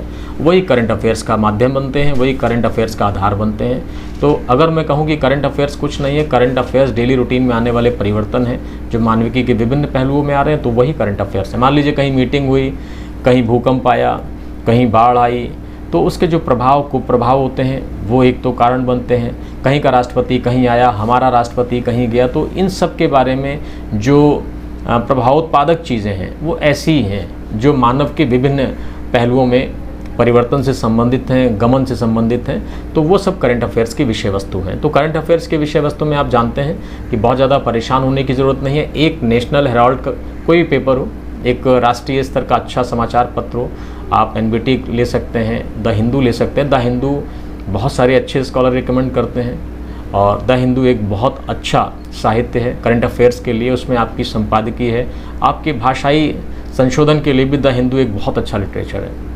तो ये आप लोग कंसर्न कर सकते हैं। इसके बाद अगर मैं देखूं तो इंडियन एक्सप्रेस से भी आप अभी सवाल ज़्यादा आ रहे हैं। कंपैरेटिवली अगर हम लोग हिंदू और इंडियन एक्सप्रेस को कंपेयर करते हैं तो पहले द हिंदू से यूपीएससी लगातार क्वेश्चन फायर करती थी, सीधे सीधे क्वेश्चन आपको द हिंदू से मिलते थे। लेकिन वर्तमान समय में ये दर्जा इंडियन एक्सप्रेस को देते हैं कैंडिडेट्स। उनको ऐसा लगता है कि अब जो क्वेश्चन आ रहे हैं वो इंडियन एक्सप्रेस से आ रहे हैं। तो बच्चे द हिंदू या इंडियन एक्सप्रेस में से किसी भी एक पेपर को आप लोग कंसल्ट कर सकते हो। अब जो हम लोगों ने प्री एग्ज़ाम की सारी स्कीम डिस्कस की, इसके बाद हम लोग मेंस के बारे में बात करते हैं। जो मेंस की विषय वस्तु है, मेंस की संरचना है, उसमें हम लोग सभी लोग एक बार क्लियर कट तरीके से एक नज़र में जान लें, ताकि आप तैयारी करने से पहले ये जान पाएँ कि इस परीक्षा में क्या चीज़ें हमारे लिए एहतियात रखने वाली हैं। तो सबसे पहले मुख्य परीक्षा की अगर हम बात करें संरचना की, तो मुख्य परीक्षा में जो सीएससी मेंस में है, जो सिविल सर्विसेज मेंस में जो कैंडिडेट होता है उसकी जो शैक्षणिक प्रतिभा होती है, वो शैक्षणिक प्रतिभा कैसे मेज़र की जाती है। जो प्रश्न की आवश्यकता है, प्रश्न की आवश्यकता के अनुसार समयबद्ध तरीके से अपनी समझ को प्रस्तुत करने की जो क्षमता होती है कैंडिडेट की, उस क्षमता को ही हम लोग मेज़र करते हैं। तो मेंस एग्ज़ाम का मेन उद्देश्य क्या होता है कि आप एक टाइम बाउंड, एक रिस्ट्रिक्टेड टाइम बाउंड इन्वायरमेंट में किसी विषय पर कितनी कुशल तरीके से अपनी प्रस्तुति दे सकते हैं। और कुशल प्रस्तुति आप फ्रीलांस नहीं है, प्रश्न की आवश्यकता के सापेक्ष आप अपने ज्ञान को कैसे समयबद्ध तरीके से प्रस्तुत कर सकते हैं, इस बात की जांच करने के लिए इस परीक्षा का आयोजन किया जाता है। तो मेंस की परीक्षा का अगर मैं ढांचा कहूँ तो इसमें मेंस में मैंने आपको बताया कुल 9 पेपर होते हैं। मेंस में जो 9 पेपर होते हैं उनमें से पहले 2 पेपर 300 अंकों के क्वालिफाइंग पेपर होते हैं, जो लिंग्वल पेपर्स होते हैं, जो भाषाई पेपर होते हैं। तो यूपीएससी में कुल मिलाकर मुख्य परीक्षा में आपको 9 पेपर देने होंगे, 2 पेपर क्वालिफाइंग होंगे। 2 पेपर क्वालिफाइंग कौन कौन से होंगे? एक तो किसी भी भारतीय भाषा में से आपको चयन करना पड़ेगा, जो शेड्यूल 8 में भाषाएं दी गई हैं उन भाषाओं में से आपको एक भाषा चुननी होगी और उस एक भाषा में आपको एग्ज़ाम देना पड़ेगा 300 मार्क्स का। और दूसरी अंग्रेजी भाषा का पेपर सभी के लिए कंपलसरी होगा। तो जो क्वालिफाइंग पेपर्स हैं इनमें आपको केवल 25% नंबर अटेन करने पड़ते हैं, इसमें भी 25% और 25%। तो जब आप इन पेपर्स में 25% मिनिमम अटेन कर लेते हैं तभी आपके बाकी पेपर्स चेक होते हैं। अगर आप इसमें से किसी भी भाषाई पेपर में फेल होते हैं तो आपका फर्दर इवैल्यूएशन किसी भी काम का नहीं होता है, क्योंकि वो किसी भी लिहाज से कंसिडरेबल नहीं होते हैं। तो यहाँ पर जो मैं बात कर रहा हूँ कि ये जो क्वालिफाइंग पेपर्स हैं, you must have to qualify, ये 25% आपको अटेन करने हैं, ये आपको ध्यान रखना है।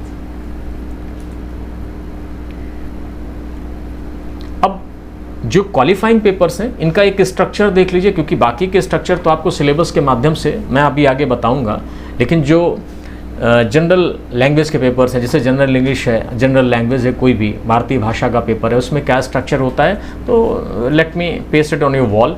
जो स्ट्रक्चर है वो स्ट्रक्चर जो लैंग्वेज पेपर्स का है वो 300 मार्क्स के इस पेपर में ऐसे आते हैं 100 मार्क्स के, और इसके अलावा कॉम्प्रिहेंशन रीडिंग जो है वो 60 मार्क्स की है, प्रिसाइज राइटिंग आती है 60 मार्क्स की, और ट्रांसलेशन आपको इंग्लिश टू जो लैंग्वेज आपने चुनी है, अगर आपने हिंदी चुनी है तो इंग्लिश टू हिंदी वो 20 मार्क्स का, और अगर जो कंपलसरी लैंग्वेज है, मान लिया आपने हिंदी चुनी तो हिंदी टू लैंग्वेज मतलब हिंदी टू इंग्लिश 20 मार्क्स का है। तो अंग्रेजी से किसी भाषा विशेष में 20 मार्क्स का ट्रांसलेशन है, और अंग्रेजी किसी भाषा विशेष से अंग्रेजी में, इस तरह से ये आपके 20 मार्क्स हो गए। ग्रामर और बेसिक लैंग्वेज यूजेस जो हैं वो 40 मार्क्स के आते हैं। इस तरह से ये पूरा क्वेश्चन पेपर कॉन्फ़िगर होकर बनता है 300 मार्क्स का। अब जब आप इस बात को समझ गए कि 300 मार्क्स के दोनों जनरल पेपर होते हैं जनरल लैंग्वेज के, इनमें आपको 25% नंबर अटेन करने पड़ते हैं। अब हम आते हैं वो 7 पेपर्स जिनसे आपकी मेरिट तय होती है। इनकी मेरिट जो पहले वाले 2 पेपर होते हैं ये मेरिट में कंसीडर नहीं किए जाते हैं, इनका नेचर क्वालिफाइंग होता है। अब जिन पेपर से आपकी मेरिट बनती है एक बार आपको उन्हें भी जानना चाहिए। उन पेपर्स की मैं आपको एक टेबल आपकी स्क्रीन पर दे रहा हूँ। ये इसमें सबसे पहला पेपर होता है 250 मार्क्स का एसे, और उसके बाद second paper general studies paper 1, general studies paper 2, general studies paper 3, paper 4, और एक ऑप्शनल आपको चुनना पड़ता है। उस ऑप्शनल के 2 पेपर होते हैं, ऑप्शनल पेपर 1, ऑप्शनल पेपर 2। इसके अलावा फिर फाइनली जब आप मेंस क्वालिफाई करते हैं फिर आप जाते हैं पर्सनैलिटी टेस्ट के लिए। तो जो एक एक करके हम लोग जो जनरल स्टडीज़ पेपर 1 देखते हैं, जिसमें इंडियन हेरिटेज एंड कल्चर और history of geography, history and geography of the world and society जो इसमें इनकम्पास है, इस पेपर में 250 मार्क्स के ये क्वेश्चन पेपर होता है। ये इसमें 250 मार्क्स का ये पूरा क्वेश्चन पेपर 20 क्वेश्चन से बनता है। तो late me change the colour. ये जो पहला पेपर है ये भी 250 मार्क्स का होता है। इसमें 10 क्वेश्चन होते हैं 10 मार्क्स के, और 10 क्वेश्चन होते हैं 15 मार्क्स के। तो ये जो 250 मार्क्स का जो क्वेश्चन पेपर है इसमें 10 क्वेश्चन 10 मार्क्स के होते हैं, और 10 क्वेश्चन 15 मार्क्स के होते हैं। तो इस तरह से ये 250 मार्क्स का होता है। इसी तरह से जनरल स्टडीज़ के 4 पेपर होते हैं, पेपर 1, 2, 3, 4, और ये सभी 250 मार्क्स के होते हैं। फिर आपके जो 2 पेपर ऑप्शनल के होते हैं, जो एक आप सब्जेक्ट चुनते हैं उसके 2 पेपर होते हैं, पेपर 1 और पेपर 2, वो भी 250 मार्क्स के 250 मार्क्स के होते हैं। तो इस तरह से 1750 यानी 1750 मार्क्स की ये परीक्षा होती है। इस परीक्षा में फिर जब 275 का हम लोग पर्सनैलिटी टेस्ट भी इंक्लूड कर देते हैं तो ये परीक्षा कुल हो जाती है 2025 की। अब हमारे लिए ज़रूरी है कि हम लोग ये जो क्वेश्चन पेपर हैं इनमें किस किस तरह के चैप्टर्स आते हैं इनकी भी चर्चा कर लें। जो बच्चे हिंदी मीडियम के, मैं एक बार उनके लिए भी इसे पेस्ट कर देता हूँ कि हिंदी मीडियम में अगर वो देखना चाहें तो हिंदी मीडियम के बच्चों के लिए उनके सुविधा और सहूलियत के लिए ये 7 पेपर्स हैं, जो 7 पेपर्स यहाँ पर आपको दिख रहे हैं। ये 250 मार्क्स के 7 पेपर हैं, और उसके बाद 275 का इंटरव्यू है, जिसकी कुल ग्रैंड टोटलिंग 2025 है। अब हम इसमें सबसे पहले एसे वाले पेपर की बात करेंगे। जो 250 मार्क्स का एसे का पेपर होता है उसमें 2 सेगमेंट होते हैं, सेक्शन ए, सेक्शन बी। दोनों सेक्शन में 4-4 प्रश्न दिए जाते हैं, और 4-4 जो टॉपिक्स दिए जाते हैं उन टॉपिक से आपको एक एसे चुनकर लिखना होता है, और एक ऐसे 1200 से 1500 शब्दों के बीच का लिखना होता है। 1200 से लेकर 1500 वर्ड्स के बीच में लिमिट होती है, और इस तरह से ये दोनों ऐसे आपको 3 घंटे में लिखने होते हैं, और ये दोनों 125 मार्क्स के होते हैं। तो दोनों ऐसे कितने के हो गए, 125 और 125 मार्क्स के। ये तो पहला क्वेश्चन पेपर है। इसके बाद जो जनरल स्टडीज़ पेपर 1 आता है, जिसमें हिस्ट्री, ज्योग्राफी, इंडियन सोसाइटी ये सब पूछा जाता है, इतिहास, भूगोल, भारतीय समाज। तो उसमें भारतीय संस्कृति जो है प्राचीन से आधुनिक काल तक, उसमें साहित्य है, उसके कला के फॉर्मेट्स हैं, और जो वास्तुकला है उनकी विशेषताओं को इंक्लूड किया जाता है। भवन निर्माण कला है, मंदिर निर्माण शैली है इत्यादि, मूर्ति निर्माण कला है।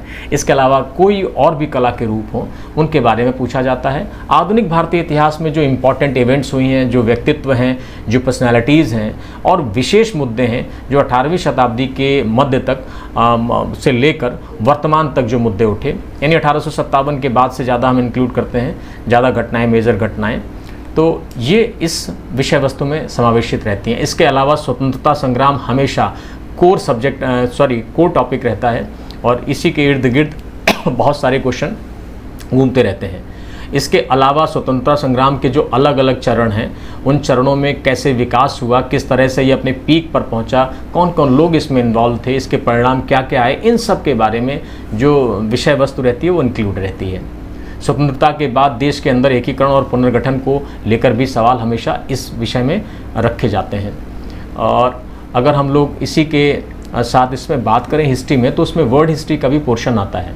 विश्व के इतिहास में 18वीं शताब्दी के बाद की घटनाएं पढ़ी जाती हैं। जो वर्ल्ड हिस्ट्री का सिलेबस है, उस वर्ल्ड हिस्ट्री में हम लोग 18वीं सेंचुरी के बाद का जो वैश्विक इतिहास है वो पढ़ते हैं। उस काल की जो घटनाएं हैं, जैसे विश्व युद्ध है, औद्योगिक क्रांति है, इंडस्ट्रियल रिवॉल्यूशन है, और उपनिवेशवाद है, कॉलोनियलिज्म है, और राष्ट्रीय सीमाओं का पुनर्सीमांकन, उपनिवेशवाद की समाप्ति, और बहुत सारे पॉलिटिकल फिलोसफीज जो वहाँ विकसित हुई, पाश्चात्य में जो राजनीतिक दर्शन विकसित हुए उनके बारे में, जैसे साम्यवाद है, पूंजीवाद है, समाजवाद है इत्यादि को सबको शामिल करके प्रश्न पूछे जाते हैं और उनका समाज पर इम्पैक्ट क्या पड़ा।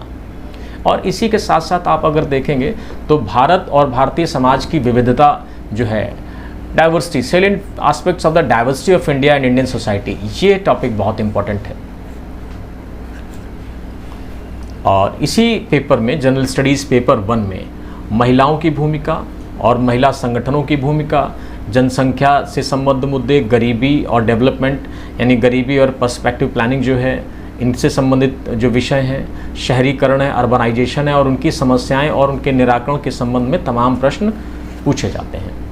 सामाजिक सशक्तिकरण, सांप्रदायिकता, क्षेत्रवाद और धर्मनिरपेक्षता भी इस विषय वस्तु में समावेशित रहता है, शामिल रहता है। और इसी के साथ साथ जो वैश्विक प्राकृतिक संसाधन हैं, उनका वितरण कैसे हुआ है पूरी दुनिया में, किस तरह से नेचुरल रिसोर्सेज का डिस्ट्रीब्यूशन है, दक्षिण एशिया है और भारतीय उपमहाद्वीप को खास तौर से इंक्लूड करते हुए जो नेचुरल रिसोर्सेज का डिस्ट्रीब्यूशन है, उनसे सवाल पूछे जाते हैं। भारत सहित विश्व के विभिन्न भागों में प्राइमरी, सेकेंडरी और टर्शरी जो इंडस्ट्रियल सेक्टर्स हैं, उनके लिए कौन कौन से कारक जिम्मेदार हैं, इन पर भी हमेशा फोकस बना रहता है, क्षमा करिएगा। भारतीय समाज पर वैश्वीकरण का प्रभाव, ये एक बहुत ही अच्छा टॉपिक है, इंटरेस्टिंग टॉपिक भी है और ये अच्छा और बहुत ही ज्ञानप्रद टॉपिक भी है। ये हम लोगों को ज़रूर पढ़ना चाहिए। विश्व के जो भौमिक भूगोल हैं, फिज़िकल ज्योग्राफी है, फिज़िकल ज्योग्राफी की विशेषताएं क्या हैं, वहाँ से भी सवाल आते हैं। इसके अलावा फिज़िकल ज्योग्राफी के जो कॉन्सेप्चुअल टॉपिक्स हैं, उनसे भी सवाल पूछे जाते हैं, जैसे भूकंप है, सुनामी है, ज्वालामुखी हलचल है, चक्रवात है। ये सारी जो महत्वपूर्ण घटनाएं हैं, इन घटनाओं पर भी सवाल फोकस करते हैं। और इसके साथ ही साथ अगर हम लोग बात करते हैं जनरल स्टडीज़ पेपर 2 की, जिसमें पॉलिटी, गवर्नेंस, सोशल जस्टिस और इंटरनेशनल रिलेशंस से संबंधित सवाल होते हैं। तो जब हम इस पेपर की चर्चा करते हैं, इस पेपर के सिलेबस को डिस्कस करते हैं, तो नो डाउट इसमें भारतीय संविधान, उसका जो हिस्टोरिकल पर्सपेक्टिव है, ऐतिहासिक आधार क्या है भारतीय संविधान का, उसका विकास कैसे हुआ, इसकी विशेषताएं क्या हैं, संशोधन कितने हो चुके हैं, जैसे तमाम महत्वपूर्ण प्रावधानों पर क्वेश्चन फायर किए जाते हैं। इसके अलावा अगर हम लोग स्टडी इस पॉलिटी की बात करते हैं, तो इसमें संघ और राज्यों के कार्य, उनके बीच की जिम्मेदारियां, उनके बीच शक्तियों का वितरण, संघीय ढांचे और तमाम जो चुनौतियां हैं संघ की या संघीय, राज्य और संघ के बीच की, स्थानीय स्तर पर शक्तियों और वित्त का हस्तांतरण करने की जो चुनौतियाँ हैं, इनसे संबंधित बहुत बेसिक प्रश्न आते हैं। अन्य देशों के साथ भारतीय संवैधानिक योजना की तुलना का भी क्वेश्चन हमेशा शामिल रहता है, कुछ न कुछ फोकस बने रहते हैं इस मुद्दे पर भी। इसके अलावा जो शासन तंत्र के विभिन्न घटक हैं, विभिन्न कंपोनेंट हैं, उनके बीच में शक्तियों का जो पृथक्करण है, सेपरेशन ऑफ पावर्स है, और उनके बीच डिस्प्यूट्स कैसे रिजॉल्व किए जाते हैं, किस तरह से एक सिस्टम बनाया जाता है, तो विवाद निस्तारण तंत्र और संस्थानों का भी जिक्र होता है और इनसे संबंधित सवाल हमेशा साल 2 साल में पूछे ही जाते हैं। इसके अलावा चूँकि अब जब आप पॉलिटी पढ़ते हैं तो आपको पता है राज व्यवस्था में संसद एक बहुत ही केंद्रीय अंग है। तो संसद और राज्य की विधायिकाएँ, उनकी संरचना, उनकी कार्यशैली, संचालन, उनकी शक्तियाँ, उनके विशेषाधिकार और इनमें लगातार पैदा होने वाले वाद विवाद, इन सब से सवाल रहते हैं। इसके अलावा विभिन्न संवैधानिक पदों पर जो नियुक्त लोग हैं, वो चाहे CAG हो, चाहे वो UPSC का चेयरमैन हो, चाहे वो फिनेंस कमिश्नर हो, फिनेंस का जो कमीशन है उसमें तमाम ऑफिसर्स और भी होते हैं। इसी के अलावा निर्वाचन आयुक्त हों, ये सारे जो संवैधानिक पदाधिकारी हैं, इनकी नियुक्ति, उसमें चीफ जस्टिस ऑफ इंडिया भी है, CJI। तो ये सब लोग कैसे नियुक्त होते हैं, इनके अधिकार क्या होते हैं, इनकी उन्मुक्तियाँ क्या होती हैं, तो इनके लिए भी क्वेश्चन कभी न कभी बन जाते हैं। इनकी भूमिकाओं को लेकर भी हमेशा सवाल खड़े रहते हैं। इसी के साथ साथ जो भारत की कार्यपालिका और न्यायपालिका है, इसका स्ट्रक्चर, इसका ऑर्गेनाइजेशन और कार्य सरकार के जो मंत्रालय हैं, विभाग हैं, उनके बीच में जिम्मेदारियों का वितरण, प्रेशर ग्रुप से भी सवाल पूछे जाते हैं, क्योंकि वर्तमान लोकतांत्रिक संरचना में प्रेशर ग्रुप्स और इंटरेस्ट ग्रुप बहुत ही कारगर हैं। तो उनकी भूमिकाओं को लेकर और इसी के साथ साथ औपचारिक और अनौपचारिक संघ शासन प्रणाली में उनकी भूमिका को लेकर सवाल बनते हैं। एक जन प्रतिनिधित्व अधिनियम को भी आपको यहाँ स्पेशली पढ़ना होता है, जो रिप्रेजेंटेशन ऑफ पीपल्स एक्ट है, इससे भी सवाल आते हैं। अच्छा, ये आपकी सामान्य समझदारी के लिए बहुत ज़रूरी है, क्योंकि आज जितने भी इलेक्शंस होते हैं उनमें जनप्रतिनिधियों की भूमिकाओं को लेकर, उनकी क्वालिफिकेशंस, डिसक्वालिफिकेशंस को लेकर भी ये अधिनियम बहुत महत्वपूर्ण लैंडमार्क्स देता है। तो ये ज़रूरी पढ़ना है इसको।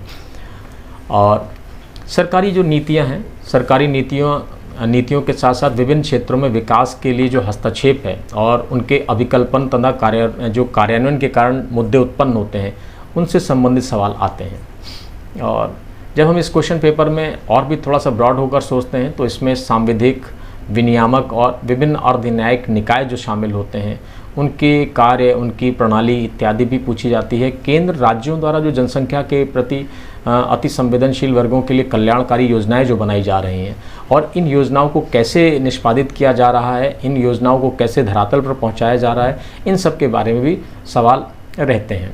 इसके साथ ही साथ स्वास्थ्य, शिक्षा, मानव संसाधन, विकास प्रक्रिया तथा विकास उद्योग, गैर सरकारी संगठनों, स्वयं सहायता समूहों और संघों, दानकर्ताओं, ये तमाम जो ये वाला सेगमेंट है, इनमें तमाम मिसलेनियस सब्जेक्ट्स रहते हैं।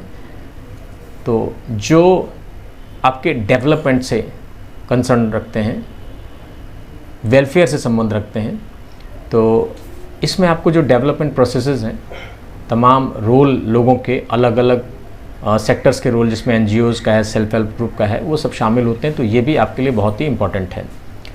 इसके अलावा सामाजिक क्षेत्र और सेवाओं के विकास और प्रबंधन से संबंधित मुद्दे भी आते हैं। और अगर पॉलिटी और गवर्नेंस में और भी कुछ अगर बात करें डीप में, तो शासन व्यवस्था यानी इम्पॉर्टेंट एस्पेक्ट्स ऑफ गवर्नेंस, इसमें पारदर्शिता, ट्रांसपेरेंसी, अकाउंटेबिलिटी, इनसे संबंधित भी तमाम क्वेश्चन रहते हैं। गरीबी और भूख से संबंधित मुद्दे रहते हैं, इशू जो रिलेट करें पॉवर्टी एंड हंगर से।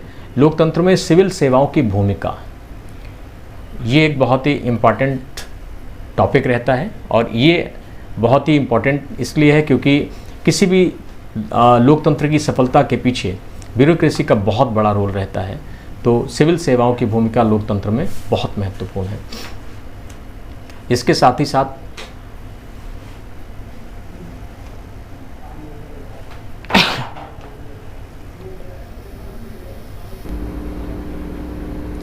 जैसा कि हम लोग बात कर रहे थे कि किसी भी लोकतंत्र की सफलता के लिए वहाँ की ब्यूरोक्रेसी का बड़ा रोल रहता है। नौकरशाही किसी भी लोकतंत्र की सफलता का बहुत बड़ा एजेंट होता है। तो लोकतंत्र में सिविल सेवाओं की भूमिकाओं को लेकर भी सवाल हमेशा बने रहते हैं। इसी अगर पेपर को हम लोग आगे डिस्कस करें तो इसमें और भी कुछ चैप्टर्स आते हैं, जैसे द्विपक्षीय, क्षेत्रीय और वैश्विक समूह और भारत से संबंधित और अथवा भारत के हितों को प्रभावित करने वाले तमाम एग्रीमेंट्स होते हैं। ऐसे करार होते हैं जो भारत के हितों को प्रभावित कर सकते हैं। इन तरह के एग्रीमेंट्स को हम लोग हमेशा देखते रहें, जो हमारे दुनिया में तमाम देशों के साथ म्यूचुअल एग्रीमेंट्स हो रहे हैं या बाईलेटरल या मल्टीलेटरल जो एग्रीमेंट्स होते हैं, भारत तमाम देशों के साथ विभिन्न फोरम्स में जुड़ा हुआ है। वहाँ जो कुछ भी होता है वो हमारे लिए बहुत इंपॉर्टेंट है। तो बाईलेटरल, रीजनल और ग्लोबल ग्रुपिंग्स हैं एंड एग्रीमेंट्स इन्वॉल्विंग इंडिया, तो ये जो टॉपिक्स हैं, ये टॉपिक्स बहुत इंपॉर्टेंट हैं।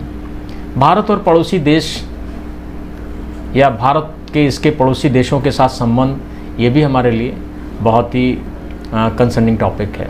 इसके अलावा बहुत सारी महत्वपूर्ण अंतर्राष्ट्रीय संस्थाएं हैं, बहुत सारे फोरम्स हैं, बहुत सारे ग्रुप्स हैं, तो उनका निर्माण कैसे होता है, उनका गठन कैसे होता है, ये हमारे लिए इम्पोर्टेंट है। इसके अलावा भारत के हितों पर विकसित व विकासशील देशों की नीतियों का तथा राजनीतिक जो प्रभाव है और प्रवासी भारतीयों जैसे चैप्टर्स हैं, ये हमारे लिए इम्पोर्टेंट है। भारत के इंटरेस्ट पर कैसे प्रभाव पड़ता है, भारत की नीतियाँ कैसे दूसरों पर प्रभाव डालती हैं, ये सब हमारे लिए अच्छे टॉपिक्स में से हैं। अब जब हम इंडियन पॉलिटी की एक संरचना देख चुके हैं कि इंडियन पॉलिटी का जो पेपर है, जिसमें पॉलिटी है, गवर्नेंस है, सोशल जस्टिस है, इंटरनेशनल रिलेशंस हैं, ये सब तमाम टॉपिक्स या सेगमेंट्स आते हैं। उसके बाद जो नेक्स्ट है वो नेक्स्ट है economy, science, environment and security का, अर्थव्यवस्था, विज्ञान, पर्यावरण और सुरक्षा का। तो इस वाले में हम लोग देखते हैं कौन कौन से टॉपिक हैं। जैसे भारतीय अर्थव्यवस्था है और योजना है। भारतीय अर्थव्यवस्था में एक टॉपिक है प्लानिंग, संसाधन कैसे जुटाए जा रहे हैं, प्रोग्रेस कैसे हो रही है, संसाधनों का मोबिलाइजेशन कैसे हो रहा है, एम्प्लॉयमेंट से संबंधित मुद्दे हैं। ये सब क्वेश्चन पेपर में हमेशा प्राइमरी लेवल पर पूछे जाते हैं। इसके अलावा जैव विविधता, चूँकि आजकल इकोलॉजी और एनवायरनमेंट अलग से एक सेगमेंट पढ़ा जाता है, नहीं पहले जैव विविधता को भी इसी में इंटरमिंगल माना जाता था। जैसे जैव विविधता है, उसके साथ पर्यावरण सुरक्षा है और आपदा प्रबंधन है, ये वाले कुछ कॉमन टॉपिक्स हैं। सरकारी बजट, बजटीय प्रक्रिया, ये भी हमारे लिए बहुत इम्पोर्टेंट है। पूरी बजट की प्रक्रिया सामान्य रूप में पता होना ज़रूरी है, क्योंकि जो बजट होता है, बजट लोक कल्याण का एजेंट है और इसलिए सरकारी बजट की जितनी भी तकनीकी शब्दावलियाँ हैं उनको भी आपको हमेशा कंठस्थ करना चाहिए। इसके अलावा जो समावेशी विकास है, समावेशी विकास भी हमारे लिए बहुत ही इम्पोर्टेंट है। अब कुछ और टॉपिक्स आते हैं, जैसे देश की मुख्य फसलें कौन कौन सी हैं, फसलों में नया पैटर्न कौन कौन सा है, सिंचाई के साधन कौन कौन से हैं, कृषि से संबंधित क्वेश्चन है, उनका परिवहन कैसे करेंगे, जो एग्रीकल्चरल प्रोडक्ट्स हैं उनका परिवहन, ट्रांसपोर्टेशन, उनका स्टोरेज कैसे करेंगे, उनकी इन्वेंट्री कैसे बनाई जाएगी, किसानों को सहायता देने के लिए जो नई टेक्नोलॉजी है उससे उनको अवेयर कराने के लिए किस तरह के माध्यम अपनाए जाएंगे, ये भी इस पेपर की विषय वस्तु रहती है। पशुपालन संबंधी जो अर्थशास्त्र है उससे संबंधित सवाल भी इसी प्रश्न पत्र की विषय वस्तु है। इसके अलावा भारत में खाद्य प्रसंस्करण से जितने भी संबंधित उद्योग हैं उनसे संबंधित सवाल भी आते हैं, और प्रत्यक्ष और अप्रत्यक्ष रूप से जो कृषि सेक्टर को सहायता दी जा रही है, एमएसपी है, न्यूनतम समर्थन मूल्य है, इनसे संबंधित प्रश्न भी अक्सर पूछे जाते हैं। पब्लिक डिस्ट्रीब्यूशन सिस्टम से संबंधित सवाल भी पूछे जाते हैं। बफर स्टॉक है या खाद्य सुरक्षा संबंधी विषय हैं, प्रौद्योगिकी मिशन है, ये सब हमेशा से इस विषय में पूछे जाते रहे हैं। Land reforms in India, Bharat में जो भूमि सुधार हुए हैं, इसके अलावा उदारीकरण का अर्थव्यवस्था पर प्रभाव, निवेश मॉडल, विज्ञान और प्रौद्योगिकी के संबंध में तमाम अनुप्रयोग जो हो रहे हैं, दैनिक जीवन पर जो इसका प्रभाव पड़ रहा है, इनके बारे में क्या क्या न्यूज़ में चीज़ें समसामयिकी रूप में चल रही हैं, उनसे संबंधित या उनसे जुड़े हुए सवाल भी पूछे जाते हैं। इसके अलावा अगर हम लोग जो जो इंडियनाइजेशन ऑफ द टेक्नोलॉजी है, ये प्रश्न की प्रौद्योगिकी का जो स्वदेशीकरण है, हम कौन सी ऐसी टेक्नोलॉजी हैं या कौन सी ऐसी तकनीकें हैं जो पहले हम बाहर से आयात करते थे, अब हम देश में बना रहे हैं। और नई प्रौद्योगिकी के विकास पर भी सवाल आते हैं कि वैश्विक स्तर पर हम कंपटीशन में किस लेवल पर खड़े हो रहे हैं साइंस एंड टेक के मामले में, तो इस पर भी लगातार सवाल बनते रहते हैं। फिर संरक्षण है, पर्यावरण प्रदूषण है और पर्यावरण का क्षरण है, इसके संबंध में भी कभी कभार पूछ लिया जाता है। पर्यावरण पर प्रभाव का आकलन भी देखने को मिलता है कि इनसे भी कभी कभी सवाल पूछे जाते हैं। फिर नेक्स्ट जो टॉपिक है वो है सूचना प्रौद्योगिकी का। आईटी सेक्टर बहुत ही इस समय बूम पे है। इसमें कई सारे सेक्टर, सब सेक्टर्स हैं, जैसे अंतरिक्ष है, कंप्यूटर है, रोबोटिक्स है, नैनो टेक्नोलॉजी है, बायोटेक्नोलॉजी है, बौद्धिक संपदा अधिकार है। इन सब से ये जो सेक्टर है, ये सेक्टर आज डेली लाइफ में बहुत इम्पॉर्टेंट हो गया है। खुद भी आपको अपनी जानकारी बढ़ानी चाहिए, भले ही आप तैयारी कर रहे हो नहीं कर रहे हो, लेकिन ये सेक्टर बहुत इम्पॉर्टेंट है। इसी के साथ साथ अगर हम लोग बात करें कि अर्थव्यवस्था में आपदा प्रबंधन की, आपदा डिसास्टर क्या है और डिसास्टर मैनेजमेंट क्या है, इसके लिए भी आपदा और आपदा प्रबंधन से भी सवाल आते हैं। और जो आंतरिक सुरक्षा है, जो इंटरनल सिक्योरिटी है, उसके आंतरिक सुरक्षा को चुनौती देने वाले जो तत्व हैं, जो एलिमेंट्स हैं, जो शासन विरोधी एलिमेंट्स हैं, उनकी क्या भूमिका है, इस पर भी सवाल आते हैं। और आजकल विकास और फैलते हुए उग्रवाद के बीच का भी जो नेक्सस है, ये भी कभी कभार पूछ लिया जाता है। और अर्थव्यवस्था में ही अगर हम लोग बात करें इस वाले जनरल स्टडीज़ पेपर 3 में, तो इसमें जो संचार नेटवर्क जो बन रहा है, संचार नेटवर्क के माध्यम से जो आंतरिक सुरक्षा को बड़ी चुनौती मिल रही है, ये चुनौती कैसे मिल रही है, किस रूप में मिल रही है, आंतरिक सुरक्षा चुनौतियों में मीडिया और सोशल नेटवर्किंग साइटों की क्या भूमिका है, वेबसाइट्स की क्या भूमिका है, साइबर सुरक्षा के मूल तत्व क्या हो सकते हैं, और धन शोधन, मनी लॉन्ड्रिंग जिसे हम लोग बोलते हैं, ये क्या है और इसे कैसे रोका जा सकता है, इन सब से संबंधित सवाल भी बहुत महत्वपूर्ण हैं। इसके अलावा विभिन्न सुरक्षा बलों की और तमाम संस्थाओं की जो स्थापना है, संस्थाएं हैं, कैसी हैं, कैसे उनका गठन होता है, उनको कैसे कंट्रोल किया जाता है, सीमावर्ती क्षेत्रों में कैसे सुरक्षा प्रदान की जाती है, जो सुरक्षा बल रहते हैं उनकी क्या चुनौतियां हैं, उनको कैसे प्रबंधित किया जाता है, संगठित अपराध क्या है, संगठित अपराध और आतंकवाद के बीच में कैसे नए नेक्सस बन रहे हैं, ये सब चीज़ें हमारी इस थर्ड पेपर की विषय वस्तु में शामिल रहते हैं। तो इस तरह से बहुत जो डिटेल में हम लोगों ने ये देखा है कि जो जनरल स्टडीज़ पेपर 3 है, उसमें क्या क्या चीज़ें शामिल होती हैं। हम कोशिश ये कर रहे हैं कि आपको एक लेआउट मिल जाए जिसमें आपको ये पता चल जाए कि एक क्वेश्चन पेपर में आखिर आपको कितनी जानकारियाँ इंक्लूड करनी है, किन किन इन्फॉर्मेशंस को किन किन पॉकेट्स में रखना है। तो वो पॉकेट्स में बता रहा हूँ, ये इन्फॉर्मेशन आपको यहाँ रखनी है, तो आप किसी भी चीज़ को बहुत ही ईजीली कैरी करने लगोगे। फिर जो चौथा पेपर है जनरल स्टडीज़ का, जिसे हम लोग कहते हैं, जो नया इंक्लूड हुआ है, एथिक्स, इंटीग्रिटी और एप्टीट्यूड का, नैतिकता, सत्यनिष्ठा और अभिक्षमता। और इसमें बहुत सारे ऐसे क्वेश्चन होते हैं जो आपके अंदर के नैतिक मानव, सत्यनिष्ठ मानव के भावनाओं को चेकआउट करता है, वो जांचता है, आपकी क्षमताओं को जांचता है, आपका देश के प्रति क्या अप्रोच है, आपका समाज के प्रति क्या अप्रोच है, आपका ह्यूमैनिटी के प्रति क्या अप्रोच है। तो इन सब का जो मूल्यांकन है वो इन पेपर से किया जाता है, जिसे हम एथिक्स, इंटीग्रिटी और एप्टीट्यूड कहते हैं। इसमें मनुष्य के आचार विचार और व्यवहार में जो गुण होते हैं, जो विभिन्न मुद्दों पर निर्णय करते समय उसे गाइड करते हैं, तो उसकी इंटरनल जो कैरेक्टरिस्टिक्स हैं, उनसे जुड़े हुए जो पहलू हैं, उनकी जांच करने के लिए इस पेपर को इंक्लूड किया गया है। क्योंकि जो कभी भी प्रशासक बनता है, अल्टीमेटली उसे किताब के सिद्धांतों का अनुपालन न करके जो जीवन की प्रायोगिक प्रयोगशाला है, उसमें मानविकी के सामान्य आचरण का अनुगमन करना होता है।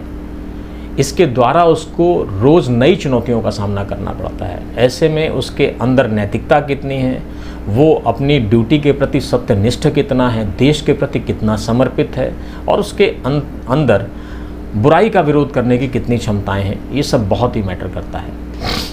और इसके अलावा जो नैतिकता और मानवीय सह संबंध हैं, उनसे जुड़े हुए सवाल आते हैं। जो मानवीय क्रियाकलापों में नैतिकता का सार तत्व है, उसके निर्धारक या इसके निर्धारक और जो परिणाम हैं, नैतिकता के जो आयाम हैं, निजी और सार्वजनिक संबंधों में नैतिकता कैसे एग्जीक्यूट करेंगे, नैतिकता का क्या रोल है, उसकी पब्लिक लाइफ में नैतिकता का कितनी इम्पोर्टेंस है, इन सब से जुड़े हुए सवाल आते हैं। इसके अलावा जो ह्यूमन वैल्यूज़ हैं, मानवीय जो मूल्य हैं, महान नेताओं और जो समाज सुधारकों और प्रशासकों के जीवन और जो उनके उपदेश हैं, उनसे हमें क्या शिक्षा मिलती है, उनसे हमें क्या मोरल मिलते हैं, उनसे क्या एजुकेशन मिलती है।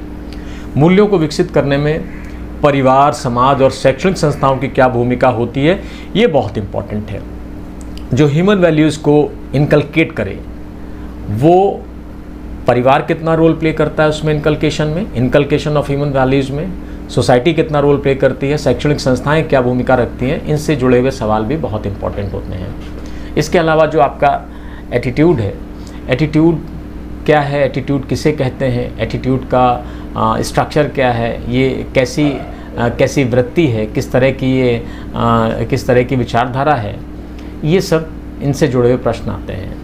अब जब सिविल सेवा में आप जा रहे हैं तो सिविल सेवा के लिए किस तरह का एटीट्यूड चाहिए, तो इसका जो एटीट्यूड के साथ साथ आपकी जो बेसिक वैल्यूज़ हैं, सत्यनिष्ठा, भेदभाव रहित तथा बायसलेस आपका बिहेवियर, निष्पक्षता, इम्पार्शियलिटी और सार्वजनिक सेवा के प्रति समर्पण और कमज़ोर वर्गों के प्रति सहानुभूति, सहिष्णुता और संवेदना, ये आपके बुनियादी मूल्य हैं।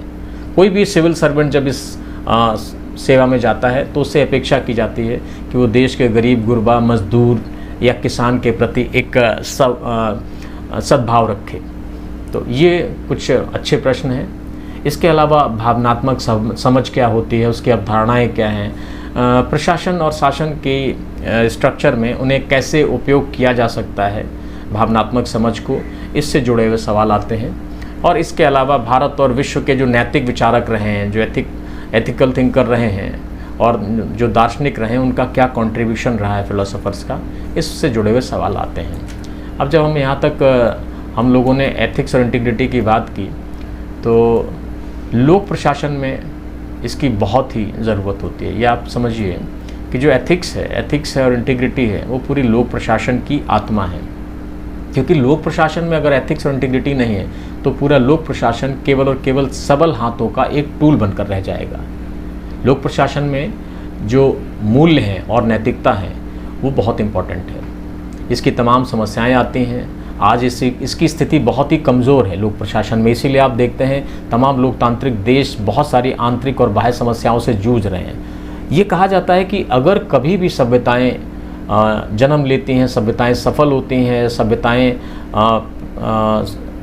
कभी भी ख़त्म होती हैं, समाप्त होती हैं, सभ्यताएं मर जाती हैं, तो उनके पीछे केवल फेल्योर ऑफ एडमिनिस्ट्रेशन होता है, इसके अलावा और कुछ भी नहीं। तो पब्लिक सिविल सर्विसेज में इनका बहुत योगदान है। शासन व्यवस्था में ईमानदारी को लेकर तमाम सवाल आते हैं। लोक सेवा की अवधारणा क्या है, और शासन व्यवस्था और ईमानदारी का जो दार्शनिक विचार है या दार्शनिक आधार है वो क्यों होना चाहिए। सरकार में जो सूचना है, तो सूचना का आदान प्रदान और पारदर्शिता, सूचना का अधिकार जो है ना, राइट टू इन्फॉर्मेशन, इससे जुड़े हुए तमाम सवाल लगातार पूछे जा रहे हैं। तो ये जो हमारा इस समय एथिक्स और इंटीग्रिटी का सेक्टर है, ये बच्चों के लिए नया होता है। यहाँ उन्हें ज़्यादा मेहनत करने की ज़रूरत होती है। बाकी तो पेपर चूँकि पहले से पढ़ के आ रहे होते हैं, लेकिन एथिक्स और इंटीग्रिटी वाला जो पेपर है वो पहले से नहीं पढ़ते हैं, क्योंकि ये थोड़ा सा साइकोलॉजी से भी वास्ता रखता है। इसलिए यहाँ पर जो बच्चे साइंस बैकग्राउंड से या कॉमर्स बैकग्राउंड से आ रहे हैं, उनके लिए थोड़ा सा इसे पढ़ना टफ होता है, लेकिन समझ में आ जाता है। एक बार जब आप तैयारी करने लगते हैं तो ये आपको पसंद आने लगता है, क्योंकि ये ह्यूमन बिहेवियर और ह्यूमन अप्रोच और एटीट्यूड से जुड़ा हुआ विषय है। अब हम लोग इसके बाद नेक्स्ट पेपर पे आते हैं, जिसे हम लोग कहते हैं वैकल्पिक विषय पेपर 1 और पेपर 2। जब हम वैकल्पिक विषय पेपर 1 और पेपर 2 की बात करते हैं तो इसमें 250 मार्क्स के अलग अलग 2 पेपर होते हैं, पेपर 1 और पेपर 2। यूपीएससी मेंस के जो पाठ्यक्रम है उसमें 48 वैकल्पिक विषय दिए गए हैं और बहुत सारी इसमें भाषाओं को भी आप ऑप्ट कर सकते हैं। तो इनमें से 48 विषयों में से आपको एक कोई विषय चुनना होता है, जिसमें से 25 विषय हैं और फिर उसके बाद आपके पास बहुत सारे लिटरेचर, आप कोई भी किसी लैंग्वेज की एक लिटरेचर को चुन सकते हैं, जिसमें असमीज़ है, बंगाली, बोडो, डोगरी जो आपको शेड्यूल 8 में दी गई हैं वो चुन सकते हैं। और इस लिस्ट में से आप जो लिस्ट दी गई है इससे कोई एक सब्जेक्ट ऑप्ट करेंगे, उससे 2 पेपर यानी प्रश्न पत्र फर्स्ट और सेकंड आपको पूछा जाएगा। यहाँ पे जो प्रश्न पत्र फर्स्ट और सेकंड है दोनों ही 250 मार्क्स के होंगे, फर्स्ट और सेकंड, राइट। इसके बाद जब हम इसे पढ़ लेते हैं, इतना हम समझ लेते हैं, तो हमें ये लगता है कि अब हमें तैयारी स्टार्ट करनी चाहिए। कौन सा विषय लेना है, क्या करना है, वो हमें धीरे धीरे करके समझ में आने लगता है। अब फाइनली जब हम मेंस की बात कर चुके हैं तो अब हमें फाइनली जो फेस करना होता है वो तीसरा चरण है, जिसे बोलते हैं पर्सनैलिटी टेस्ट और इंटरव्यू, व्यक्तित्व परीक्षण का या साक्षात्कार का चरण है। साक्षात्कार का कतई उद्देश्य ये नहीं होता है कि आपकी कोई एकेडमिक क्वालिफिकेशन जांची जाए, आपकी राइटिंग स्किल जांची जाए। ये केवल और केवल बहुत ब्रॉडली आपके बौद्धिक गुणों को, जिन गुणों के आधार पर आप समाज, देश, दुनिया को कुछ दे सकते हैं या उसके प्रति क्या अप्रोच रखते हैं, केवल उनका मूल्यांकन करना होता है। और आपकी देश, दुनिया या सामाजिक घटनाओं में या सामाजिक संस्कृतियों में कितना आपका इंटरेस्ट है, इसकी जांच करती हैं। आप कितने अलर्ट हैं मानसिक रूप से, आप में आत्मसातीकरण की कितनी भावना है, एसिमुलेशन की कितनी भावना है, आपकी समालोचनात्मक शक्तियाँ कैसी हैं, इन सब के बारे में आपकी क्या अपनी राय को प्रकट करने की आपकी क्या मैकेनिज़्म है ना। तो आप स्पष्ट और तार्किक प्रतिपादन कर पाते हैं कि नहीं कर पाते हैं, आप में संतुलित निर्णय लेने की क्षमता है कि नहीं है, आपका इंटरेस्ट क्या केवल एक पर्टिकुलर चीज़ में या अलग अलग चीज़ों में अलग अलग तरीके से है, अब उसमें गहराई कितनी है, सामाजिक सामंजस्य की क्षमता क्या है, आप में नेतृत्व की क्षमता कैसी है, बौद्धिक और नैतिक सत्यनिष्ठा आपकी पर्सनैलिटी में कितनी शामिल है, इन सबको जांचने की कोशिश करते हैं पर्सनैलिटी टेस्ट के द्वारा। पर्सनैलिटी टेस्ट में जो व्यक्तित्व परीक्षण है, इसमें कोई एग्जामिनेशन नहीं होता, आपसे सामान्य रूप से बात की जाती है, स्वाभाविक रूप से बातचीत के दौरान ही ये सारी चीज़ें जांच ली जाती हैं और आपके मानसिक गुणों को पता लगाने के लिए इस प्रक्रिया को डिज़ाइन किया जाता है। और आपकी किसी विषयगत जांच के लिए ये कंडक्ट नहीं किया जाता। तो जब आप इसे पास कर लेते हैं साक्षात्कार को, तो उसके बाद आपकी फ़ाइनल मार्कशीट बनती है। फाइनल मार्कशीट 2025 में बनती है और इस तरह से जब आप तीनों चरण दे चुके होते हैं तो फाइनल फिर आपकी जो मेरिट कैलकुलेट होती है, उस कैलकुलेशन के बाद एक जो फाइनल मार्कशीट बनती है, फाइनल मार्कशीट में आपकी इंटीग्रेटेड लिस्ट में जिस स्थान पर होते हैं वैसे आपको फिर सफलता या असफलता के चरण में रखा जाता है।